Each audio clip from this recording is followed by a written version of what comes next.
his name.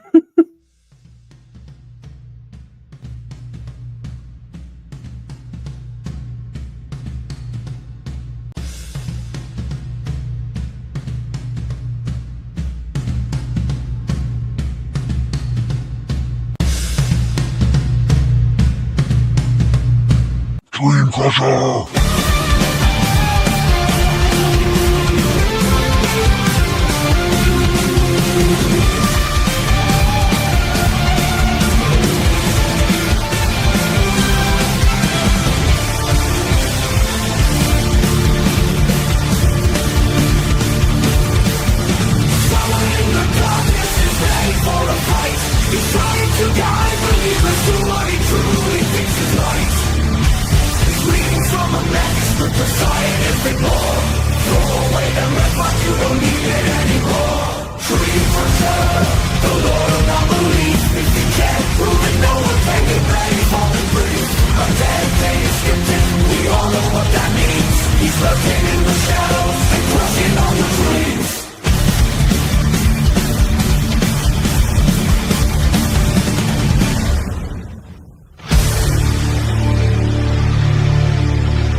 Don't believe in aliens, they're never going to land.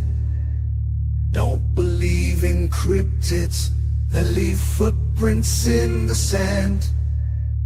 Don't believe in spirits appearing from the dead. The only demons out there are living in your head. Dream Crusher, the Lord of non-belief. If you can't prove it, no one can. You're ready for the breeze. We all know what that means. He's lurking in the shadows and crushing on your dreams. Dream Crusher, the Lord of non-belief. If you can't prove it, no one can. Get ready for the breeze. We all know what that means.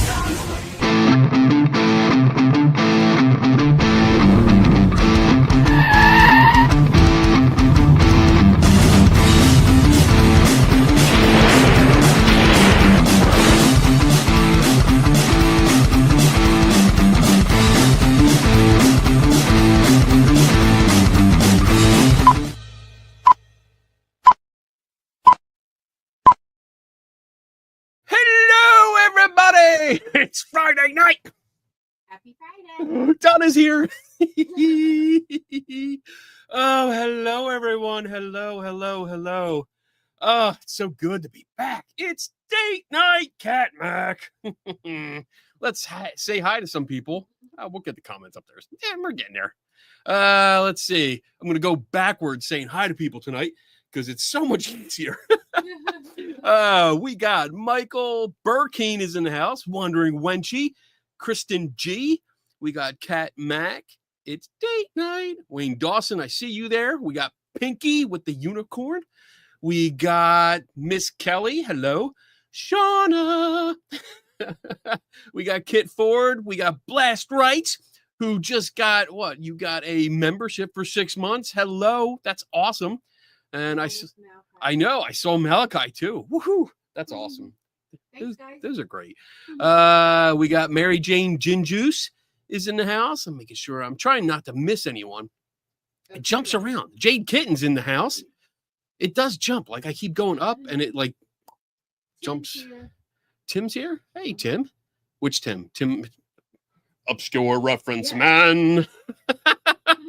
I'm going to need a list soon of nicknames to keep everyone, to keep track of everyone. We got, I'm going back and back. I'm seeing, who else? Did I miss anyone? Who did I miss? I know I missed a bunch of people. I think Justin's, it keeps jumping. That's why. It keeps jumping forward. All right. I'm just going to keep going. Sandra, Pam Spencer, Sandra Peachy. All right. So as I see them come up, I will just call your names out because it's much easier. So a couple things before we get into it tonight. Oh, hi, Diana. Ket Anderson. Nice. One, I figured out, I think, at least partially, the reason for the last show being fucked up. Oh, I'm not supposed to say F in first minute or so. Who told me that? Oh my gosh. Well, you know, I was just just- 5 minutes in, you're good. Oh, okay. All right. Well, okay, good. Somebody told me that. I was just Why talking did to they fumble somebody. in the first few minutes? Yeah, because we were talking about posting videos and keeping the monetization and when they ask you the question about language. Hey, Pinky's a new member. Yay! So yeah, the advice I got was don't drop an F-bomb within the first minute. Oh, okay. Because I guess that's when they sample. Maybe that's when they just go through the first minute. And it's like, all right, they're fine. So I don't know how Side Eye Guy keeps his channel monetized. He's dropping F-bombs all the time. What else? So What else? the what It was- else? It was like the Philly came out in you. What else? What? Did it slip? It wasn't what. It was what. What- else? What else? So I think the reason why I had trouble with the Houdini episode was because I realized the next morning that my computer hard drive was full. And when I say full, I mean, when you bring up properties and you look at the little square or the circle that says like free space, You have there was none. none. There was none. And I was like, holy shit, because weird stuff was happening all morning. And I couldn't, I was like, what the hell's going on? I'm like, oh shit. I wonder if, let me check. And sure enough, that was it. So I transferred a whole bunch of stuff onto a different drive, and Hopefully we'll be fine it's tonight. working nice. It's been working good all week. So I have to go get another hard drive. I got to get like another terabyte. So like, cause all this stuff, like all the files, all the investigations and shit that I do, I keep everything. I have hard copies in the file cabinets, but I also keep everything on a hard drive just because I never know when I'm going to need it. Oh, that was the big thing. There was 900 and plus gigs of video that it was all, every time I film sitting here, it saved the video. Wow. So I had video from 5 years ago, and like they're all video clips, just different clips that I had already put into a video and put out and everything. So I cleared all that out, got rid of it. So It's all gone. now my computer's like, Right. it's like when you undo your belt at Thanksgiving, Thanksgiving. and it's like, oh, I gotta let it out. Oh man. Oh, so tonight is open mic night. Oh wait, I gotta go over the rules. I haven't done them. I gotta do. Where's my rules? There are my rules. There it is. Okay. Oh, I gotta fix this frame because the comments are getting messed up. All right. Rule number 1 is that you are welcome to ask questions. That's what the show is about. It's a learning show. I encourage everyone to learn. So if you want to ask questions, especially tonight, because it is. What are you mumbling over there? Rule number 2 is that I don't know everything. Talking shit under your breath. I hear that. I don't know everything. So everybody knows that. We all are in agreement on this point. But we can learn together. So if I don't know, I'll try to look it up. I'll write it down. I'll take notes and try to get back to you if we don't have time. Rule number 3 is that we follow the Patrick Swayze rule here, and that's be nice. You can be in the chat room and you can have discussions about any of the topics that we're talking about and have your own discussions in there. You can debate the topics. You can disagree on the topics, but please do not get into like name calling and stuff like that. What are you doing? Stop. What are you touching things for? Oh, I was fixing the little orange thing, but I didn't realize you have to fix it on the rules block. Yeah, I gotta fix it on the. Yeah, you can't. Sorry. You're damaging my calm. I thought I was helping you.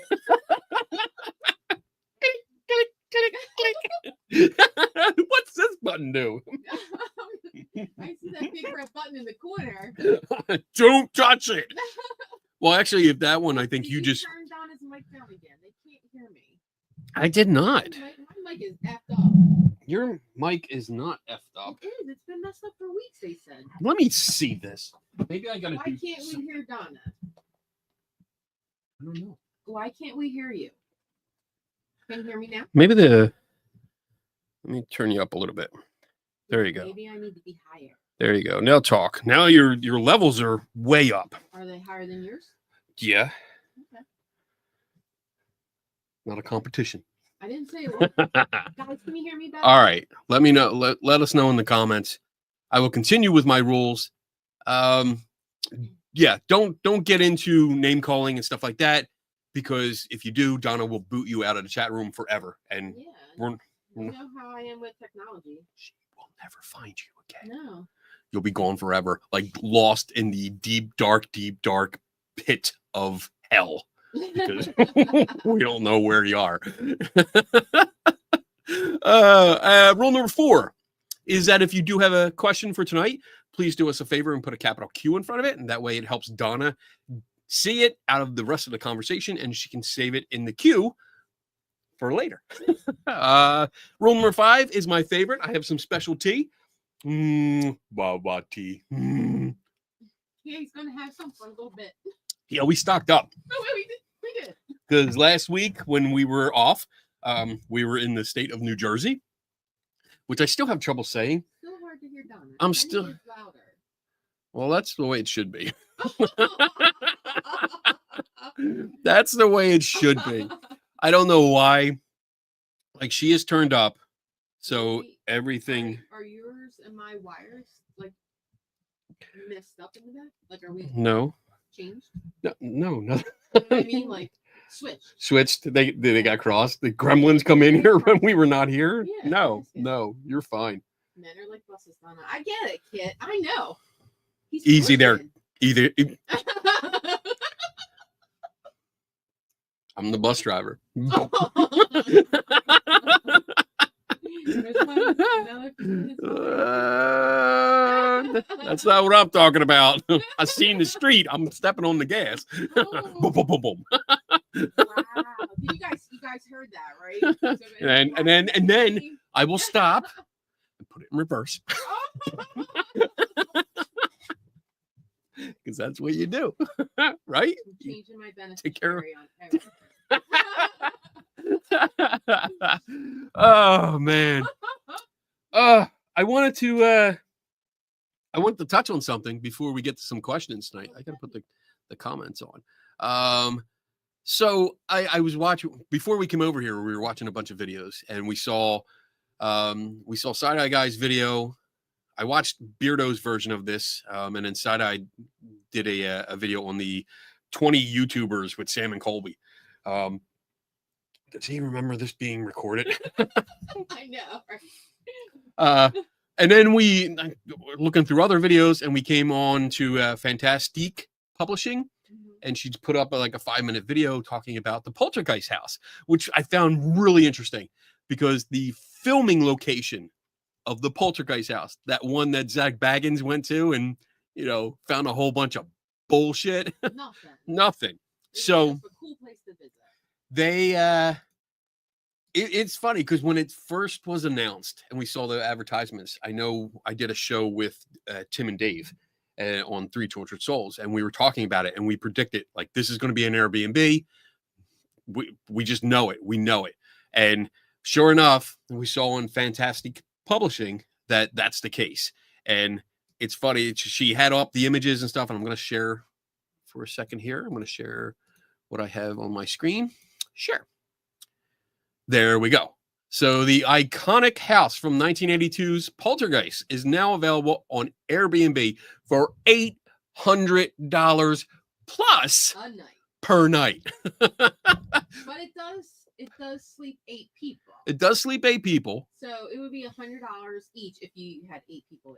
And I mean, they advertise, they have like one review from Douchebaggins himself saying, mind-blowing experience, gotta go there.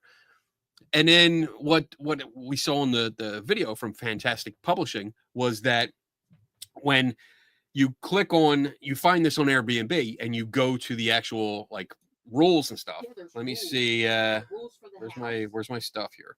So Where do you see this?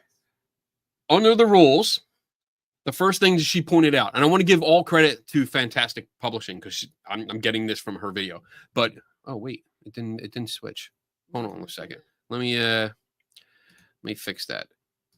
I think I have to share it different. Share Chrome tab. No, entire screen. I think that's what I need to do. Kenny's talking to himself, guys. It's okay. There we go. Yeah, you guys know how it is. You're doing stuff. You talk to yourself. That's how you do it. You work through the problem.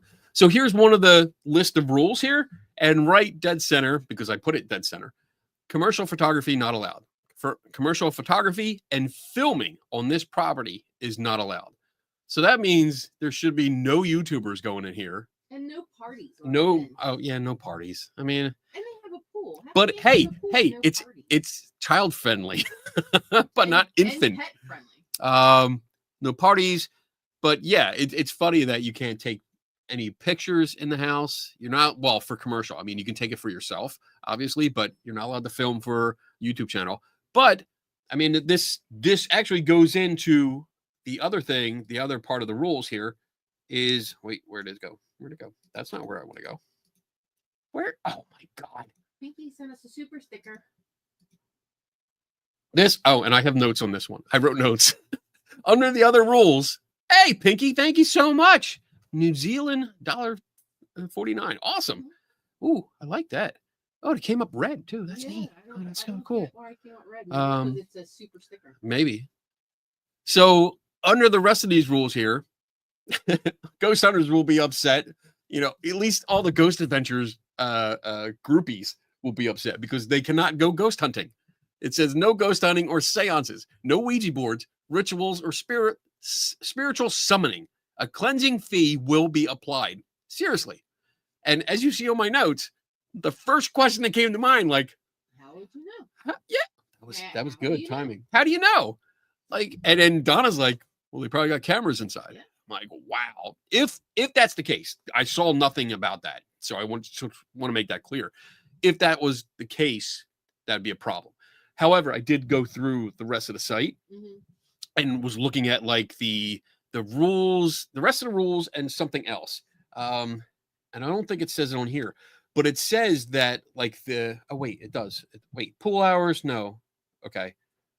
It says something about the pool and other things in the backyard are shared amenities so that not only you in the house, but the owners can just walk in whenever they want. Right. Shared amenities. So yeah. They probably have a house close by or whatever. Right. They're going to use pool anytime. It also mentions that the owners will be around and be walking back and forth.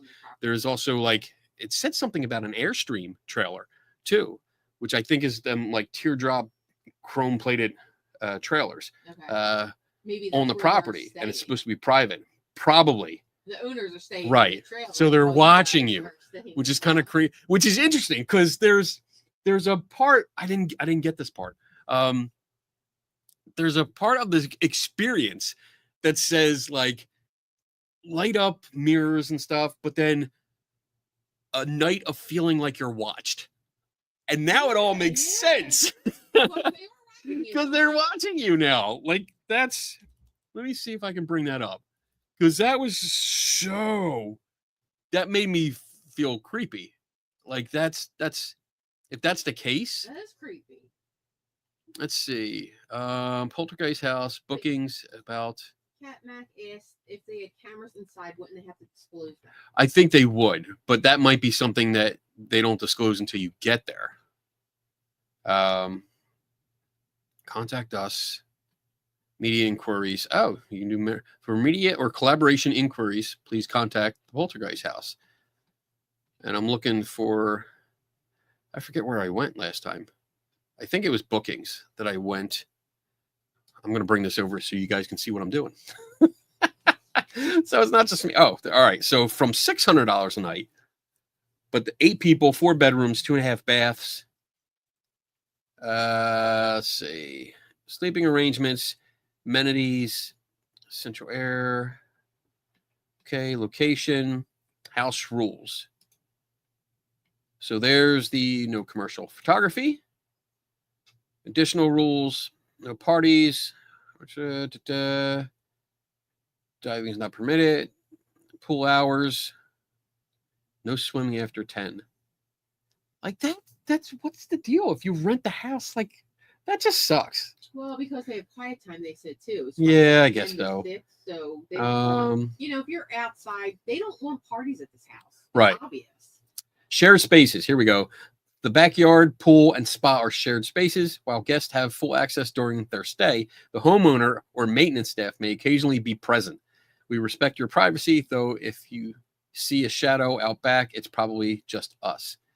That would be Creepy. weird, But there are a lot of B&Bs though that do that. I mean, a lot of Airbnbs have like separate rooms, like where like where the people guests, live. Yeah, they live yeah, there, and then yeah. part of the house is where you're renting. So it's not unusual for them to be on the property. But Let's see. it's Time for a weird the way nudist they're Ouija worded, setting. you know? There was something. I'm trying to find out where. I'm trying to see where it said it because there was something else about. Oh no, I think it said no Ouija boards, Ken. Yeah, you're not allowed to have Ouija boards. He's like, time for a nudist Ouija session. I'm like, that was one of the rules. I think you weren't allowed to have Ouija boards. 2 shared spaces. Limited. There's external security cameras. Exterior 4K cameras monitor the yard, patio, pool, spa, and trail behind the house. A Google Home doorbell camera is at the front door. All devices record video for safety and rule compliance. Rule compliance. Yeah. Mm-hmm. Guests have direct access to the pool, the front yard. I thought there was something about a Airstream. No, I guess not, because there's nothing here. All right, I don't know where I was seeing that, but anyway. So there you go. What do you guys think? I'm curious. Like, what do you guys think about that? It's a movie location, which is cool. Like if it was $200, $300, $400 a night, I would consider it if I could have friends, and I would treat it as just like, hey, we're at a movie location. It's a normal place. Really cool. I think the novelty would wear off in the first day. It's like saying I was in the Poltergeist house because they didn't film everything there. They filmed the backyard scenes. They filmed the kitchen scene in that house. But that's it. TV. They didn't do the TV scene there? No, I don't think the TV scene was in there. I think that was on a stage. Oh, and they have that listed as one of the things too. You didn't read that. Yeah, there's a TV in there. A static TV. You have to read the amenities. It's under amenities, I think. Yeah, it's something about the, where is it? Amenities. Air conditioning, essential. Oh, a few more. Kitchen, dining room, entertainment, game console, TV. That's all it says. No, we read it. Yeah, we read it somewhere. It was in one of the, maybe it's the space. Here we go. Real Poltergeist house is a movie set. Let me share this again so you guys can see what I'm doing. Because I hate just reading off a screen and you guys are like, what are you doing? I can't see anything. That's usually me. I say that. Let's see. Pool and a vintage static TV. Perfect for selfies. It was featured in the 82 film and Douche Adventures 2025. It's spooky yet cozy, cinematic magic, family friendly, fun, legendary vibes, blah, blah, blah. Perfect for families, fans, and brave travelers alike. So yeah. And read the part where you're not allowed to bring like Ouija boards and something else. So that was in the rules. Outdoor amenities. Backyard is made for California living. Safety. Location. All guests must review the house rules. Acknowledge this is an older home, not ADA compliant with some uneven surfaces. Property is offered as is. Yeah. Please note. There it is. While the Airstream is private and hosts respect your space, you may see us coming and going quietly. We're always they are living in the Airstream on there, or at least staying there. Yeah. When the house is rented, that's where they stay. Yeah. What were you looking for? Where it said no Ouija boards, no. Oh, that was in the rules. I gotta find the rules. Isn't this fun? I don't know where the rules are now. You must, yeah. Where'd they go? View space, view more. Amenities. Kitchen. No, it was like in a. You had to read. No, cancel it. House rules. There we go. No ghost, no Ouija boards. There you go. No Ouija boards. What does that whole line say though? No ghost hunting, no seances, no Ouija boards, rituals, or spiritual summoning, and a cleansing fee. I'd be like, no, it's all right. I brought a vacuum. I'm good. I don't know. What do you need a cleansing fee for? I quit. Wait. What? Oh, so they're coming under the impression that if you do any of this, you're going to bring something in. I So guess. I would want to guarantee, like, where's the contract for the cleansing? Because how do I know you're not just going to say this and then not do anything, collect a fee, not do anything, and then blame the next people too? Well, how do they even know you did? How do you? Yeah, how do you? Like, Because they're living there. They're in the backyard looking in the That's a good windows. question. All right. Donna's like, shut up. Just answer some questions. All right. Wisdom. Music. Oh, look at you. Do people suspect that the place is cursed or something? Not sure what would be so big about seeing a movie set other than just to say you saw it. I agree. I'm right there with you. I think the problem is that Zaggy Boy tried to make it something it's not. He literally fabricated shit so it looked like it was haunted, but it's counterproductive because these owners are saying, no, you can't do any of that. You know, we let they let the this is exactly, I think, what we talked about, me, Tim, and Dave. This was a commercial for an Airbnb. It was to get people out. It was free publicity Right. for the house for them to say, well, now you can rent it for this extraordinarily high price, but you can't do anything that Zach did. Exactly. You're not allowed to do any of that. And if you try it and we see you from the backyard, Right. we're charging you a fee. Right. So just make sure you close the curtains and everything. Like, again, if it was Unless they don't have 400 a night, you know, for a place like that, because of just the novelty of the filming location, yeah, I'd be into it. I would love to see the inside of the house. Especially, I'd love to see the kitchen because that's what I recognize from the film. And I would be outside, get a picture outside, get a picture in the kitchen, the backyard, where the skeletons in the pool. I would love that. I think that'd be great. But otherwise, it's like, it's not worth it. Cree Storm, do you think people believe that if a horror movie is made in a location that it can become haunted for real? It seems the owner of the Poltergeist house really believes this. So I don't know if I would say that. Yeah, the first question, let me take the first question first, and then I'll take the second statement.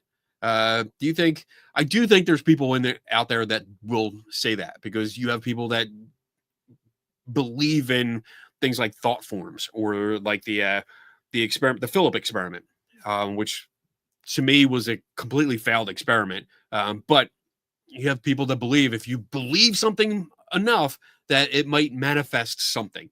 So yes, I would say that there probably are people out there that believe that because it was used in a horror movie, that it might have something. I don't agree with that at all, and there's no evidence of that.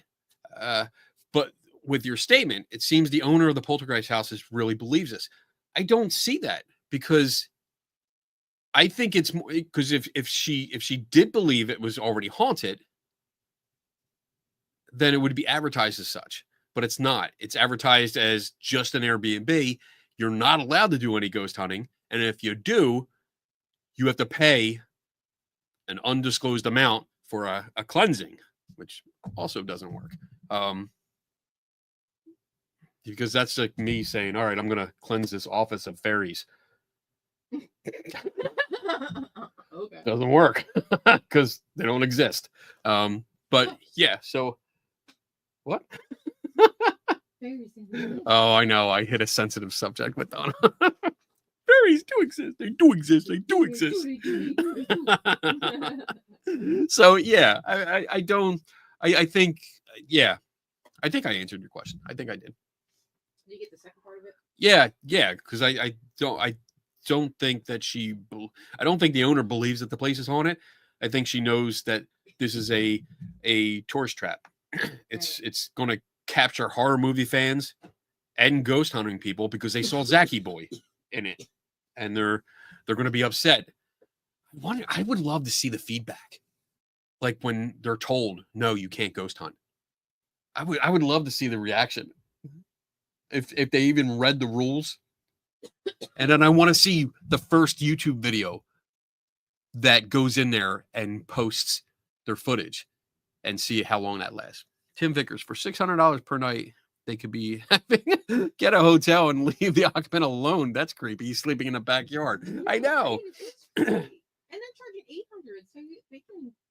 I mean, I'm So sure it's not $600 a night. this says, I mean, it says 600 a night, and the other advertisement we saw says 800. Yeah, let's look at the pictures.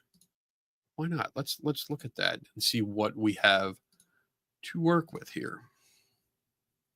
Share. There we go. All right, so that's the living room.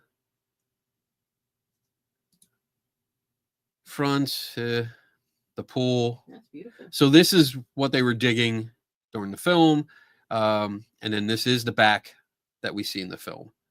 I don't remember the hot tub being at it though. That's pretty cool. I want to see where the Airstream is. Oh, there's a diving board. But it said no diving. Was there a diving board? Yeah, go back. Oh my god! It says no diving. So I mean, it looks great.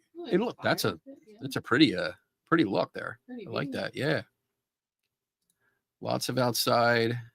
There's only one chair for 8 people, but it's okay. Can I make this bigger? There we go. There you go. These are the windows from the movie. I remember seeing them. I matched them up because I was looking at the film to see like what was still filmed inside. Outside, there's a total lack of skeletons. I know, right? Missed opportunity. Oh, they got Atari. Oh, look, they got a top-loading VHS. And there's It's a the VCR. TV. Yep. Oh, they got a DVD plus a VHS player there. I think that's a top-loader VCR. I don't know. It looks like it. I wonder if one of the tapes is Poltergeist.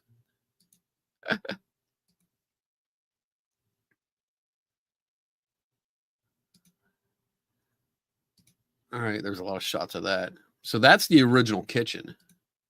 I think it's been updated, but this is, oh, look, they did that. That's where the chair goes. Oh my god. See, I would totally go for that. I would totally go and try that. I'd sit in that chair. Oh, wait, what the hell? Oh, they just put it on the, was it just for fun? I don't know. It looks like it. Not there. Yeah. I remember that too. Yeah. Early. Oh my god. Yeah, that was in there. That was the one Carol Ann was looking at. She was staring at it in the beginning of the movie. It's nice. I mean, it does look nice. Don't get me wrong, it's a nice place. I think it's just a little steep for $800 a night. Yeah. And they're selling it just for the movie set and not for like ghost hunters to go in and have fun. Yeah. There's the shelves that Zach said that Yes, doll fell off of. Yeah. But it would clearly move. Yes. I mean, yes. We did. We I've watched taken that. up We before. watched that episode. Yeah. And I think that's enough of that. And we Julius did. Jackson and Night We Sky jumped Lily. back and forth between scenes, like when they set it up and left it alone, and then jumped to a scene where it was right before it fell, and you could see that they had moved the bear over because it was leaning against the pole and it wouldn't fall. All right, enough of this shit. Well, hold on, let me make sure we got all the questions that had to do with that. Well, yeah. If we got more questions, I didn't want to just drone on with myself. Cree Storm, but she talks about not allowing Ouija's if she thinks it can bring bad spirits there, or that there are bad spirits. Why allow 12-year-olds to go? Why can't 2-year-olds go? So I think, the children thing is more like older kids would probably behave more. Insurance thing with the pool too. And it might be that, and also noise, because I know there was noise policies in there. about, so babies cry a lot, and at all hours. So I wonder if that's a problem. But I don't know. And if she's talking about not allowing Ouija boards, it seems that she believes, on the surface, it seems that she believes in the paranormal, and that if you use Ouija boards or do seances or try to ghost hunt, you might bring something in, which is why she has that cleansing fee thing, and which is Maybe she doesn't. I would that like I a little part of me, and this is where I miss Nick, our lawyer that used to be here. Here we have lawyer spots. Here, hold on. I'm tempted to let them try to collect the. Oh, this is where I'm getting to. Yeah, imagine trying to get a court judgment. Let's see you present evidence on court.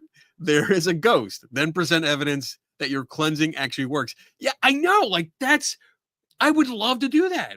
I would love to say, all right, well, I accidentally summoned a spirit. Brought a ghost in your house and you needed to cleanse. Yeah, like who am I? Let me see the cleansing. Let me see the contract. Then prove that there's a ghost there. Prove that you got rid of it. Beforehand. Right. How do I know you didn't bring it in? Right. How do I know you're not doing a Ouija board session in that Airstream? Yeah, right. You're summoning spirits in your little trailer. Oh my God. It might be part of lodging rules versus tourist attraction rules. Maybe. Yeah. Yeah. The owner's different set of rules. I'm all scruffy. I need to shave or just let it grow. I don't know. I'm sure people will say, let it grow. Everybody likes the beard. Sandra, Kenny, do you think at this rate of haunted places around for sale selling, real estate will start having its own category? For sale houses, apartments, haunted houses. I don't know. I mean, it's funny. You have to disclose it. We do. It depends on where you are. Oh, it's not everywhere. It's certain states might have a law where like something like that. If it's haunted, like New York, we have that law here. And this is where the Ghostbusters ruling took place. So, and that's because there was a homeowner that tried to sell a home. She had previously wrote stories to Reader's Digest about the ghost stories in her house, and then tried to sell a home. When the buyer's wife found out about it, she didn't want to live there anymore. So they tried to get out of the contract, and there was a court case about it. And they were able to get out of the contract eventually because of it was legally haunted because of her stories. So some places do have to disclose it, but not everybody does. It depends on your state, local laws. So check them first. Maybe the cleansing isn't about ghosts, but cleaning up messes created by the people staying there. I mean, it was in the line with the ghost hunting and seances stuff. So I'm going to make the assumption that it is a spiritual cleansing, which again, I refer back to, was it Jeffrey's comments about, I would love to see you prove that. So I'm probably not going to be allowed to rent the place, but not that I would anyway. It's too expensive. How do they know you're talking about them? Oh, they know. You think? I do. They know. I don't know, but like getting back to the whole real estate stuff. I mean, I think we've had an uptick because people are still wondering about the Conjuring house. Because when that owner lost her shit, we don't know the fate of that one. Cree Storm, I've seen her talk about the house, and she does believe it's haunted. Do you think she's not selling it as such because zoning doesn't allow for a ghost hunting business, but an Airbnb is okay? What would be the difference then? I mean, you could still sell it as an Airbnb, but she specifically put in a rule of no ghost hunting. That would have no effect on renting it from Airbnb or for Airbnb. There's nothing. I mean, the owner makes up the rules. That wouldn't have any effect on it.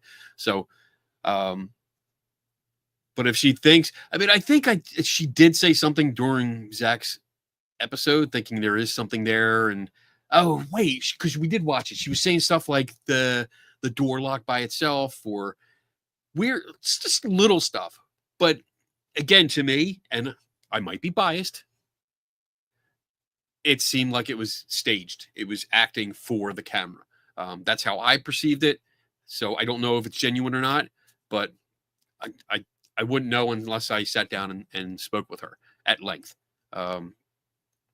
which I wouldn't mind. I mean, I would love to do that and just say, why do you think it's haunted, and why won't you let other people do it?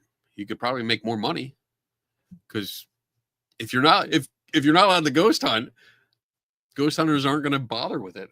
At least I think. Right. That's what I think. Would you guys, any of you guys that are still into the paranormal and like would do some kind of ghost hunt or investigation like that, would you consider going there if you're not allowed to do that? Especially with the idea that the owners are lurking around waiting to charge you an extra fee if they catch you. The Biddle House has many, many spirits. They tend to disappear rather quickly. Yeah, some of them are going down tonight. Yeah, we're exercising the shit out of them. So's Donna. She got her. Wait. Wait. Here. There you go. All right, I'm not You got holding it. Nope. Okay. That's a whole bottle of wine. In one glass. One glass. One glass. It was already in a glass. Oh, you wanted me to bring But the she's more sophisticated than that. You don't drink wine out of a bottle. Ask anybody. Winos Wine? do. They don't drink wine. Winos They're do. drinking beer. What was the wine that we used to, the really cheap shit? Oh my Night God, Train. Night Train. Night Train. You Oh, can't even get it anymore. It was so bad. that It was so like, good. it probably like tore up our stomach. It was a bottle of wine. This is for the people my age. It was a bottle of cheap wine that was, I think it was like $3. It was less than $5, and you had to put it in the freezer. You had to get it ice cold. We got it ice cold, because it still tasted like. and we had the tradition of, I don't know where the tradition came from, but as soon as you popped it, you sat around in a circle, and everybody just campfire. swig until it was gone. We had it at a campfire when we were camping when we were younger. Yeah. And it was like so gross that we had to do it like 10 more times. And now you can't even buy it. It was so bad. Like they took it off the shelves because it probably did damage to people. Yeah. All right. What else we got? Kid Ford remembers. Best thing about wants to yeah, it was a good label. I mean, that's when we go to beer stores where you pick your own beer, like you make your own 6-pack. That's what I do. I don't look at what kind of beer or flavor. It's the label. I want the name and label. Phillies thing. Yeah, it was a Phillies thing. One bottle, and you just pass it around the whole campfire, and you had to pass it. You had to pass it. Empty. You took a swig, yeah, and we didn't stop. You just kept going. It was so disgusting. It took like 3 or 4 rounds. It doesn't matter how many people you had standing around. But you were feeling good. It didn't matter. You were feeling good. You were like, and then finally people were like, "Oh my God, just finish it." all right. It was really bad. It was good. Okay, what else we got? We're gonna move on. We're gonna move. Let's. Okay, we're gonna move on. Okay, next question. Here. Oh, yeah. Kenny, have you ever visited the old Arnold lot on Brook Road in Harrisville? Yes, I have. Where's that? Harrisville? That's the farmhouse, the Conjuring house. Oh. That's the old Arnold farm. Because yeah, I have been there. We were there a while ago. But we went up and met with Kent Spotswood, the historian, and oh my God, I'm having a brain fart. The owner before she sold it to the oh my God, I forget what the short lady. Remember her? Short. You know who's coming to mind? The short lady, the one in Poltergeist. Oh my God! You're talking about this house is cleansed. Carol Ann. I see. So yeah, I forget her name. But the owner of the Conjuring house when ghost hunters went there. But I went up there and we talked to her. We didn't get in the house at that time, but last year I went and took a tour. I took a day tour because $25 for a ticket for a day tour. You got 2 hours in the house. You got a guided tour for a half hour, 45 minutes, and then there was an hour plus that we could roam around, do whatever we want. So whole lot better than $1,200. Whoa. Yeah, to go in. That was for a group at night, and I think that was the base price. Now, So, that's yeah. the one where you can't record or You had to get approval Yeah. before your stuff. So I didn't have to do that, and I was able to walk through and I could test certain things and see certain areas for myself. So yeah, I have been there. I did a lot of research on that. I wrote an article. I wrote 2 articles on that. One went into the history. Norma, yes, thank you. Good job, Bob. Norma Sutcliffe, yes, and yeah, her husband.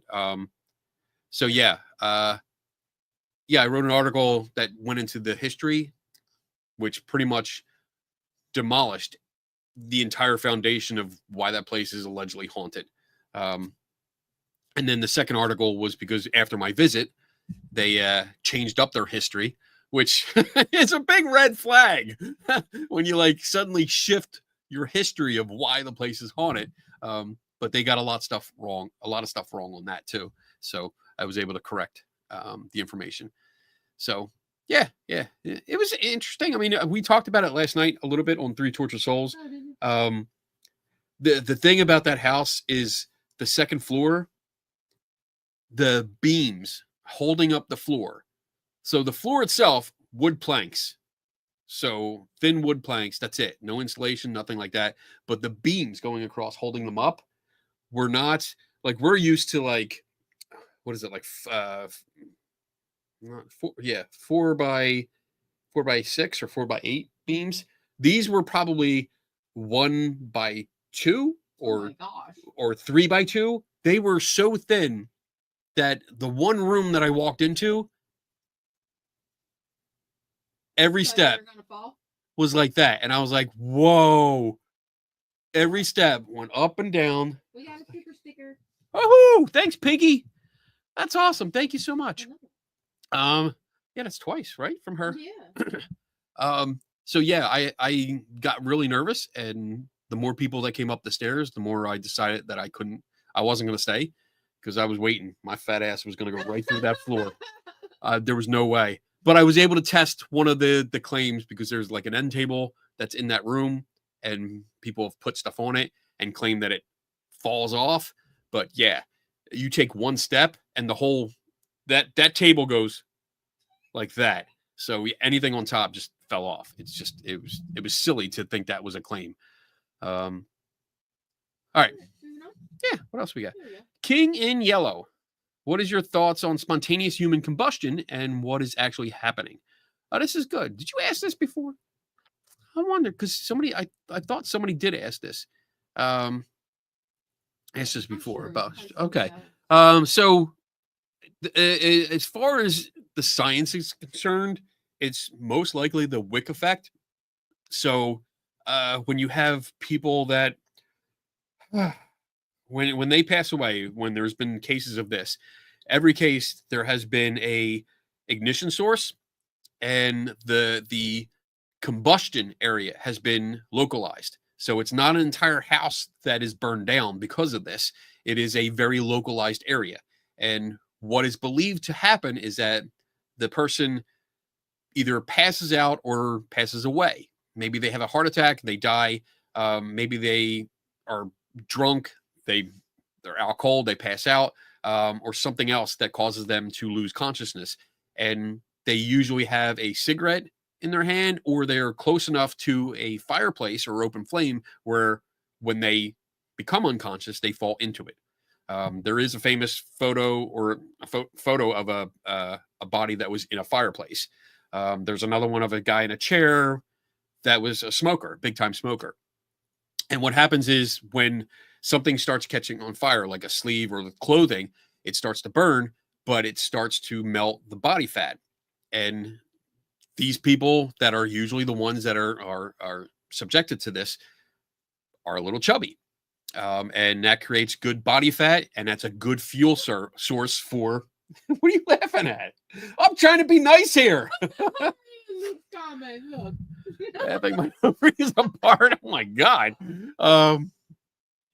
So it becomes a wick effect. It's like a candle wick, where the body fat is burning and the clothing becomes the wick, and that's what goes through the person. And I remember talking about this because Tim Bingo was scarred. Yeah, remember I think it's a different person. Okay. Someone new. My apologies. But yeah, so that's why when we see pictures of the end result, most of the body is gone that has high fat content, Or clothing. and the clothing is usually gone because that's I know what I'm saying. yeah, the clothing is usually gone, but it's usually like you see like the lower part of the arm, or usually the lower part of the legs from the calf down, because there's not a lot of fatty tissue in there, so the candle goes out. So that's basically the science behind what's going on there. Stay away from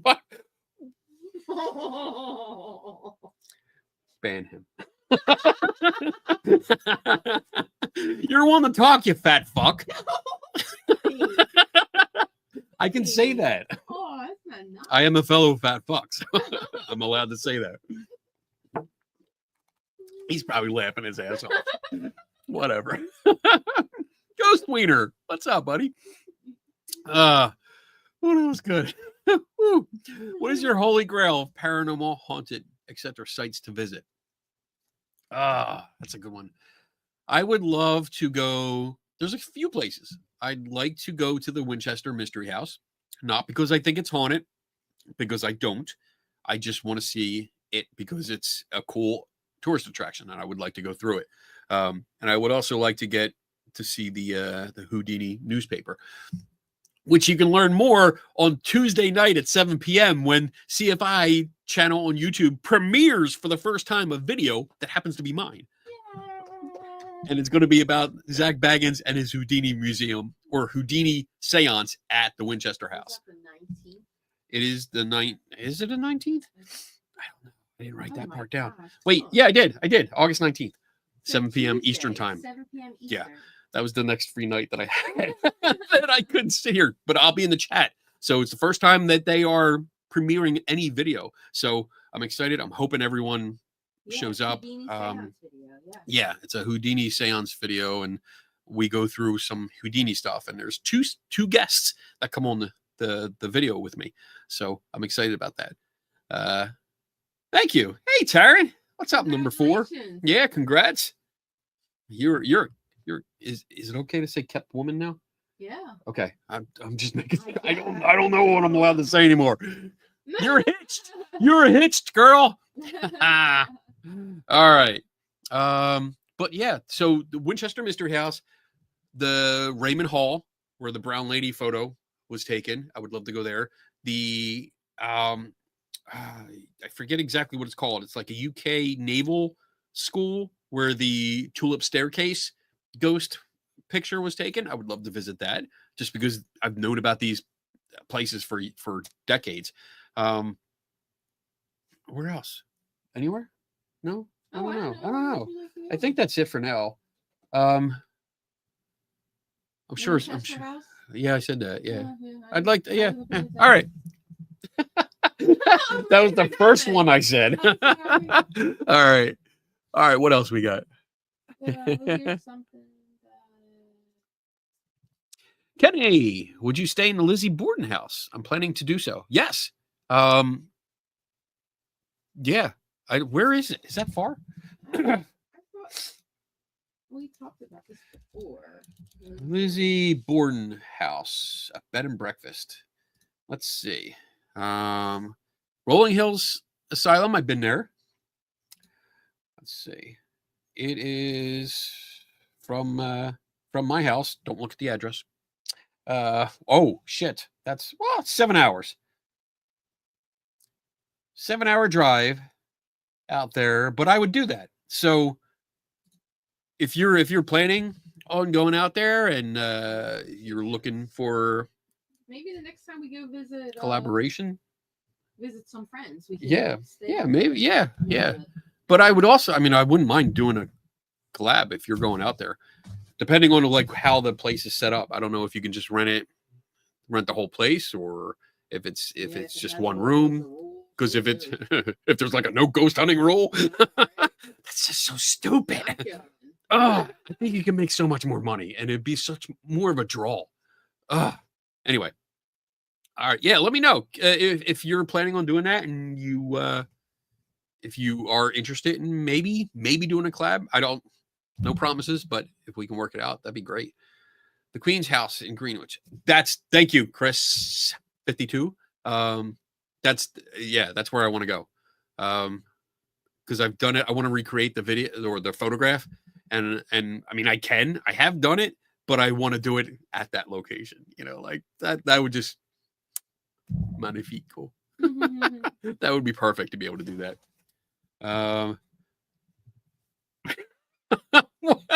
Sorry, I'm laughing at Joe's Entity 7. Wait, they're Entity 7 Paranormal. The second from the bottom, see that? Nope, I'll get it. There you go. If you want to go to a haunted location and have absolutely nothing happen, bring Kenny. You would know. You would know. Yeah. Unfortunately, nothing happens when I'm around. I guess I scare all the ghosts because I am the paranormal investigator. All right. What else we got? Dun, dun. Oh, we're almost at the end. We're almost at the pee break. We need to start the Kenny Biddle investigation tour. Rent an RV and tour the U.S. Oh, hey, I would love to do that. That was our goal. And then he got this job. My goals are gone. Yeah, before this job came into our lives, we had a retirement plan. We had this plan that we were going to buy an RV, and it actually we were thinking about incorporating this, that if I got this, that I could work on the road remotely, and I could get an RV and travel, do what these ghost hunting YouTube channels do, and just do it from a skeptical perspective. But I would still love to do that. I would absolutely love to do that. I think that would be fun. K&D Adventures. Yeah. That's right. We started doing that. We started doing the K&D Adventures years ago, and then we kind of stopped for a little bit, and now we're trying to get back on track. Yeah, we just got a lot going on right now. Yeah. So as soon as we get settled a little bit more, but I would so sign up for that tour. See if I needs to make it happen. Damn it, Bob. I know, letters. Right? Write your letters. Right. Everyone write a letter. Yeah. Send it to oh, wait. Let's see. I know. That's what I'm going to do. Is he not watching? No, he's not watching. Let me see. What's this? So Stephen Hupp. Let me see. I got to copy and paste some of this stuff. So let me do this because it's the same thing as mine. The address. Oh. So wait. It's not that Steve Hupp. So don't Steve Huff. Just be careful. Don't rent an RV that is over 15 years old. A lot of campgrounds are starting to age restrict due to people van lifting. What is it? Don't rent an RV that is over 15-year-olds. Look. Wow. Oh, okay. Don't worry, we'll get a new one. There you go. So write a letter to Stephen Hupp. Care of Skeptical. That address, and tell them that you all want me to go on an RV tour. The haunted locations where he can write and do videos and do investigations. And maybe we can set up like all these like lectures. We could set up some lectures at places. Yeah, that would be fun. Even do like K&D Adventures on the side on the way. Out of nowhere. I like that. Oh, sorry. Yeah. Steven loves me. Steven's a nice guy. He's a super nice guy. We've had a couple meetings. He doesn't work in the office here, but he's our new editor and director of CSI. So really nice guy. I think it would be fun, and we could announce like where we're going and where we're going to be, and people could show up. Like depending on like location, maybe we can hit a few people that watch the show or listen. Right. Right. It'd be kind of cool. Yeah. That'd be neat. Because I would love to. I mean, I'd love to travel around the U.S., but I also would love to go over to the U.K. and do a tour over there because I've never been over there. Canada, and there's you so can many drive people. right into Canada. So many people. Canada is cold. Oh my gosh. It's cold. I like hoodie weather. I like right in It's between. not cold all the time. Like here, it's good. I like it here because I get to wear a It is hoodie. hot here. Yeah, the last couple of weeks has been really I'm hot. kind of Yeah. glad we haven't been here the whole time. All right. What else oh wait, it's break time. Let's Oh go my to gosh, break. Yeah. Let's And go to then, break. We need some more questions, or the show's gonna end really, really soon. No. Well, we So do. We have 2 questions. We do have a wheel Oh, up we there, can spin the so wheel we can spin the tonight, wheel too. tonight. We can do some. We'll have to figure it out. We'll discuss it during the break and see what we Okay. can come up with. Maybe a trivia question. Maybe just a random act of kindness, or we just pick a name. Yeah. I don't know. We'll figure it out. Yeah, maybe we'll just run the random generator. The random generizer. I like that. Generator? I like that. You are now the random generizer. Zach's all impressed. Listen, okay, wait. We got to do break first. We'll Break come to first. Australia eventually. Kid Ford's already picking 7. That's Malachi's joke. You're not allowed to steal that. All right. I'd say we're going to go to break and we'll be back for more questions. We'll be back in 4 minutes and 9 seconds from now.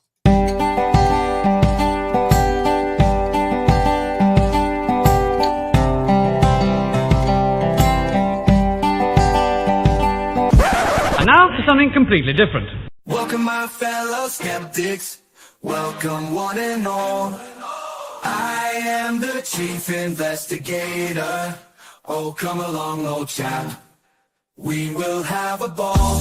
Now, if you will excuse me, it's time to open the mic. Good night. Good night. Kenny Biddle, the name investigating's my game, and I will have at it. Quid pro quo. As the head of this committee, hunting for ghosts can be shitty, but there is nothing better that I know. I am a skeptic through and through. I question everything, don't you? Let's open the bar and have some questions, alright. Maybe you might find an answer or two. I will find the truth this night and day. And if my name is not Kenny Biddle, then I assure you here I will not stay. Good day.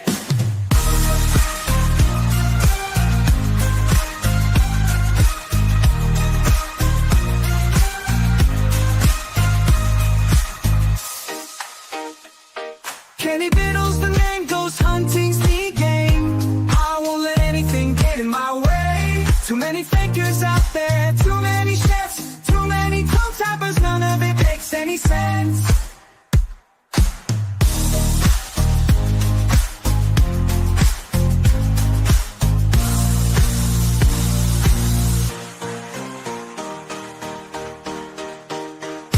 I am a skeptic through and through. I question everything, don't you? Let's open the bar and ask some questions, alright. Maybe you might find an answer or two. Who knows? There may be ghosts in the machine, but trust me, I am not so keen. I prefer to see these things clearly, not in 144p. I am a skeptic through and through. I question everything, don't you? If you don't think I am right, let's open mic night. Yeah, yeah.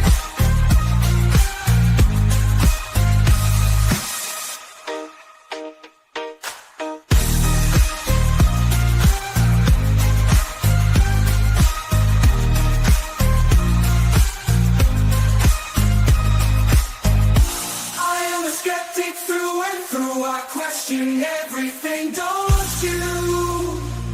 If you don't think I am right, let's open mic night. Yeah.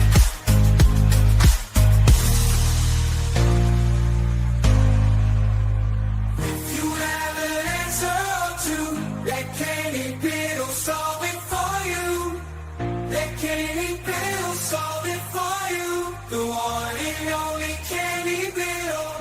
Kenny Biddle. Kenny Biddle.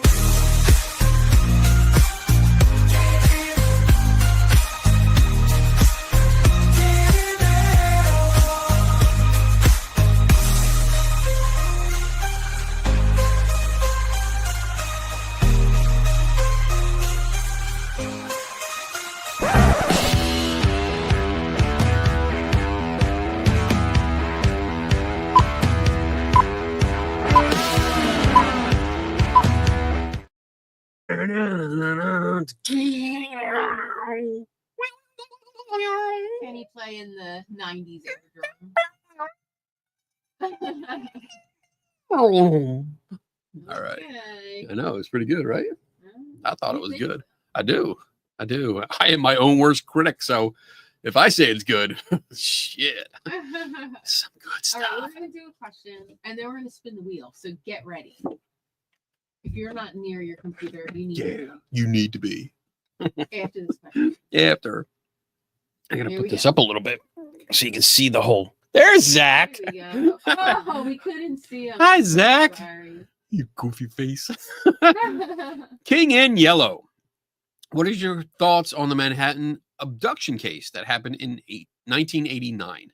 So this was a case, there was a documentary on it. It was a case of a woman that believed that she was abducted from her Manhattan apartment and that she had all these witnesses and all this stuff. Honestly, I looked into it after the documentary and I think it's a load of shit. I don't think it actually happened. I think it was something for attention. Yeah, I don't think it actually happened at all.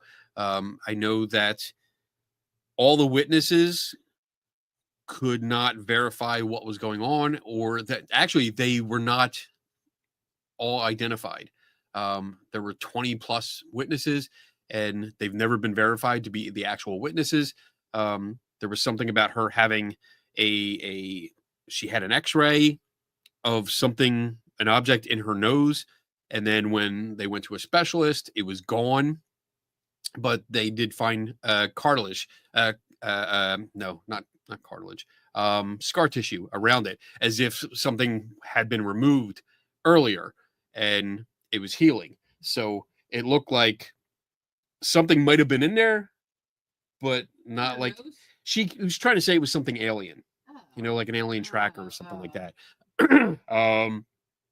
So yeah, I don't buy into it. I think there were a lot of inconsistencies with the story, with her details.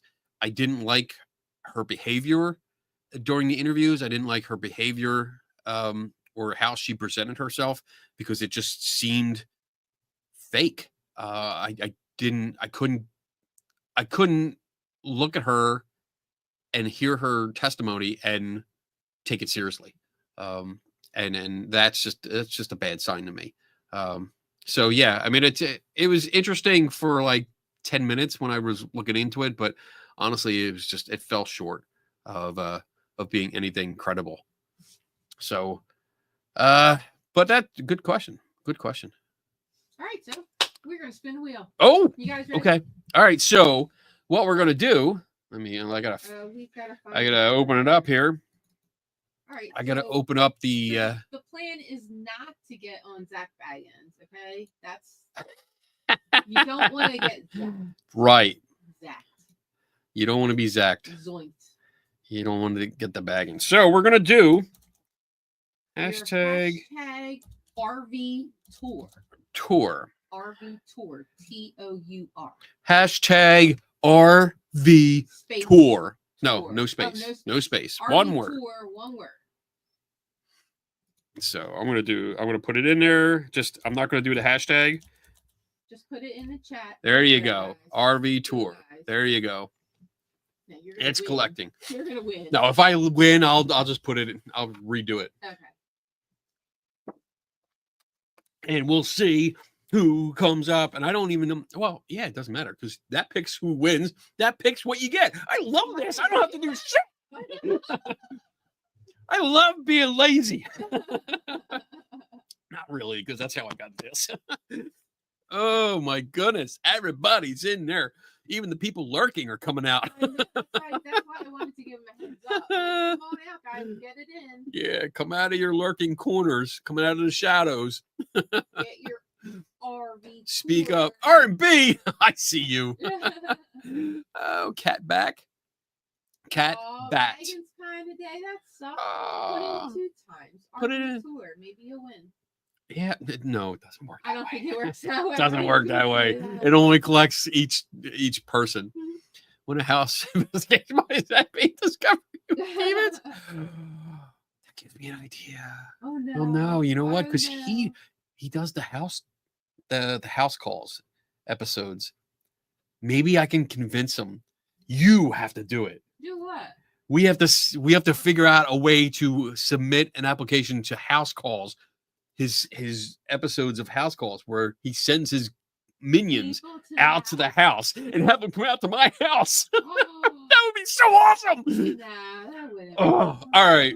We got 20 entries. Daniel, come on. I think that's it. I think we're good. RV tour.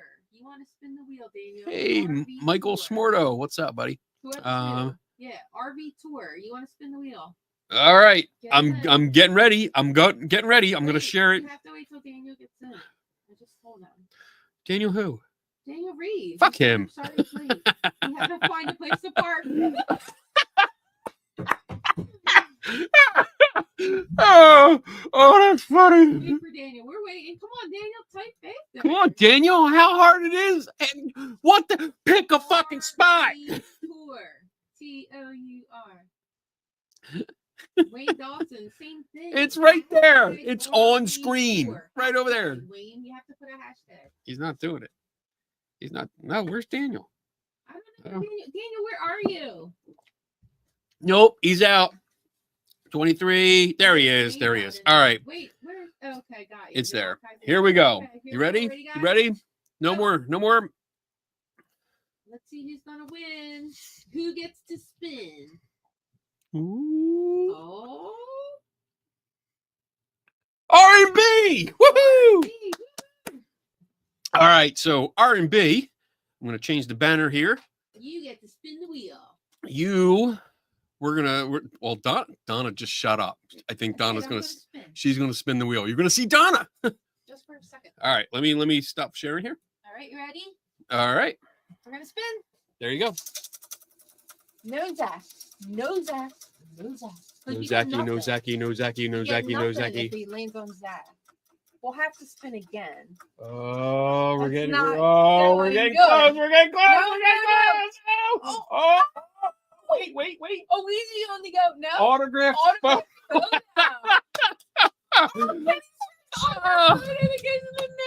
Oh, I was hoping nobody would ever get that. That's so cool. All righty. Kenny. Do you have an autograph photo picture? I have one Okay. because I did it for 2 people that really wanted one, and so I gave in, and I put it up there because that was a suggestion. I think you suggested it, I right? did. Yeah, I had you to and do Eric this. behind the wall Oh. suggested it, and I think Tim Binga, he's like, yeah, put that up there. Yeah.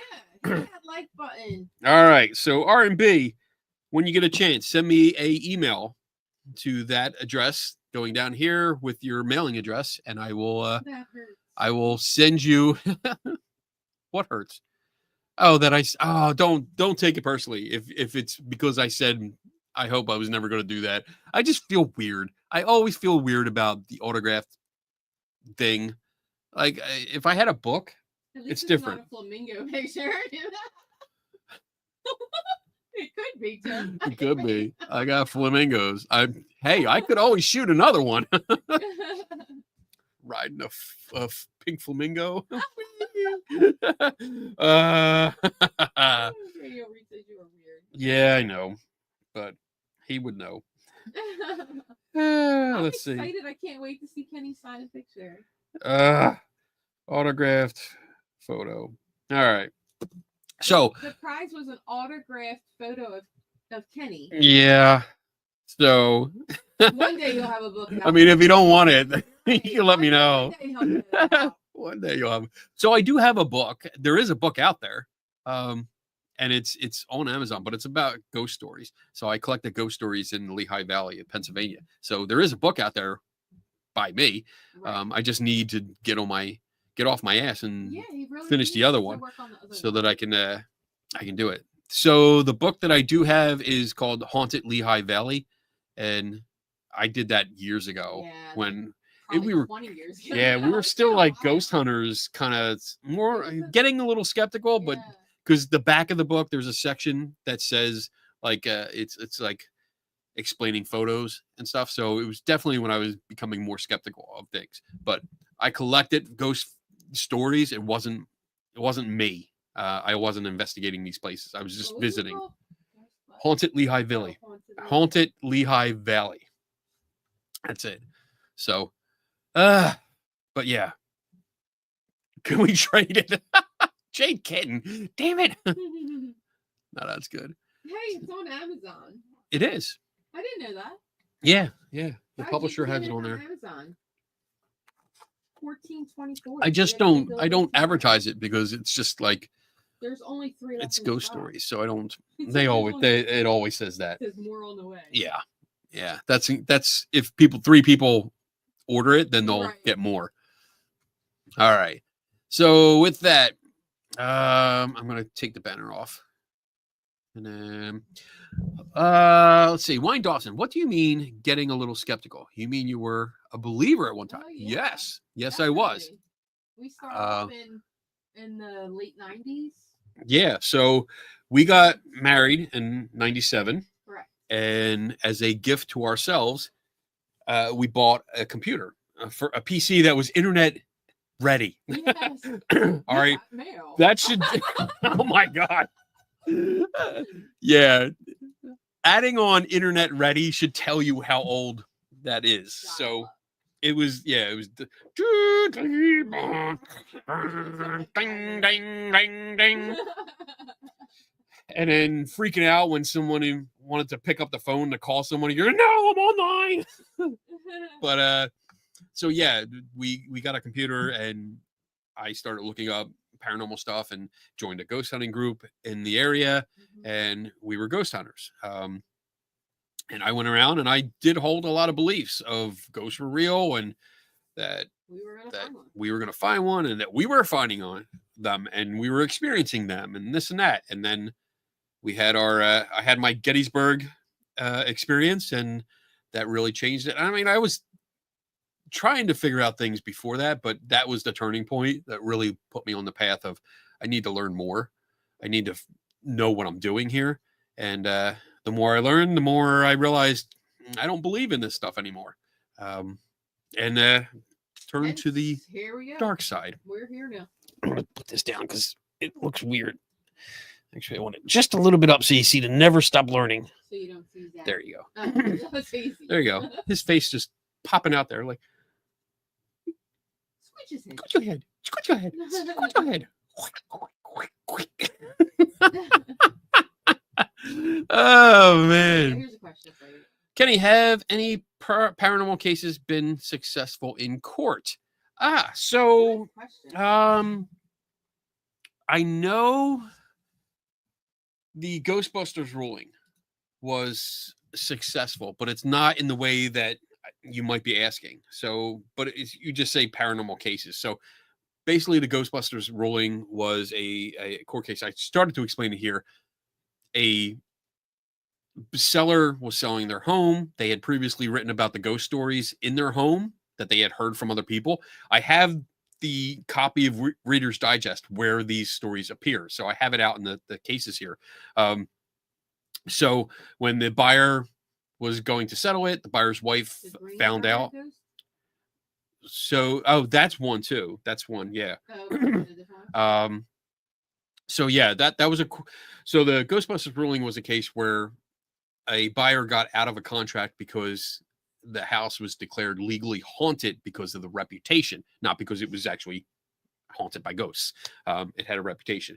The Greenbrier ghost was also one where I believe that the husband killed his wife and the ghost of his wife came back and gave testimony to, I think, the mother, her mother, saying that the husband killed her, and that testimony was used in court.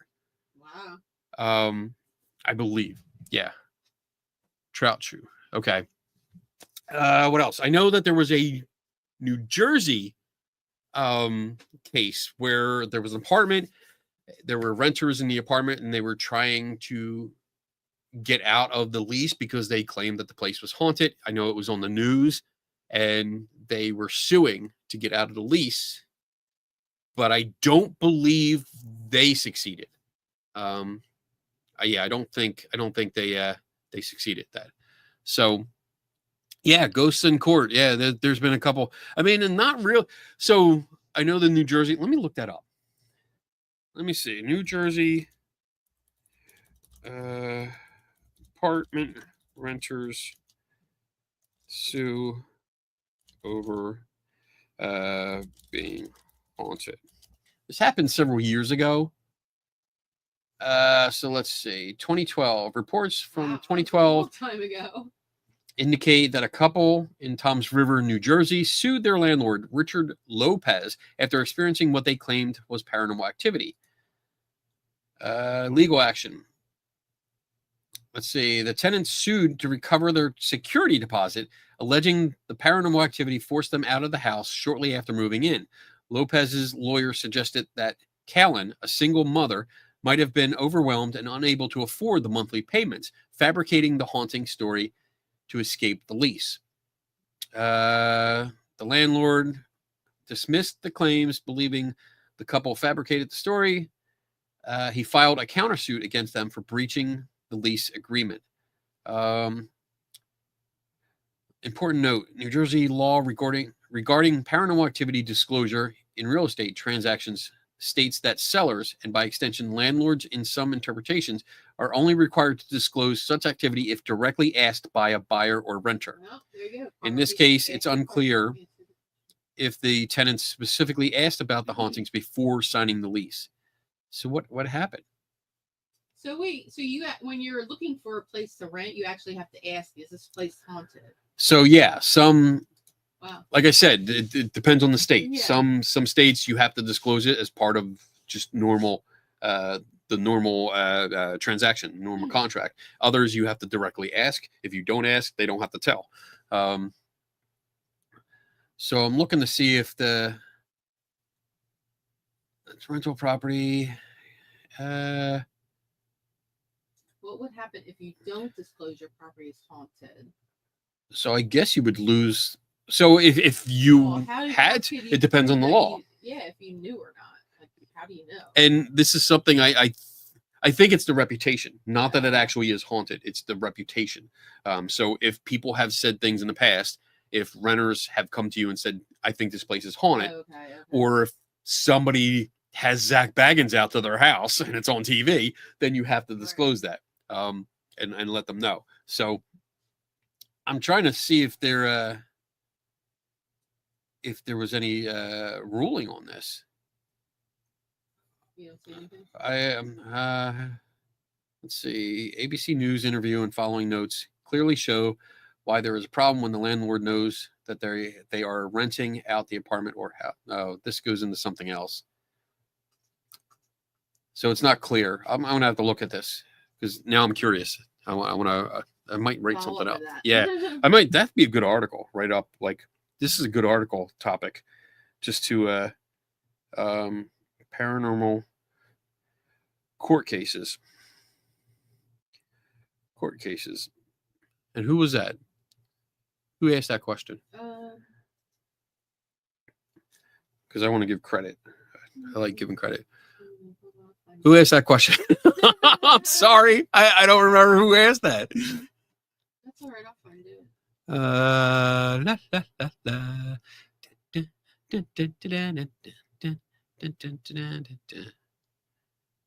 Might have been a while ago.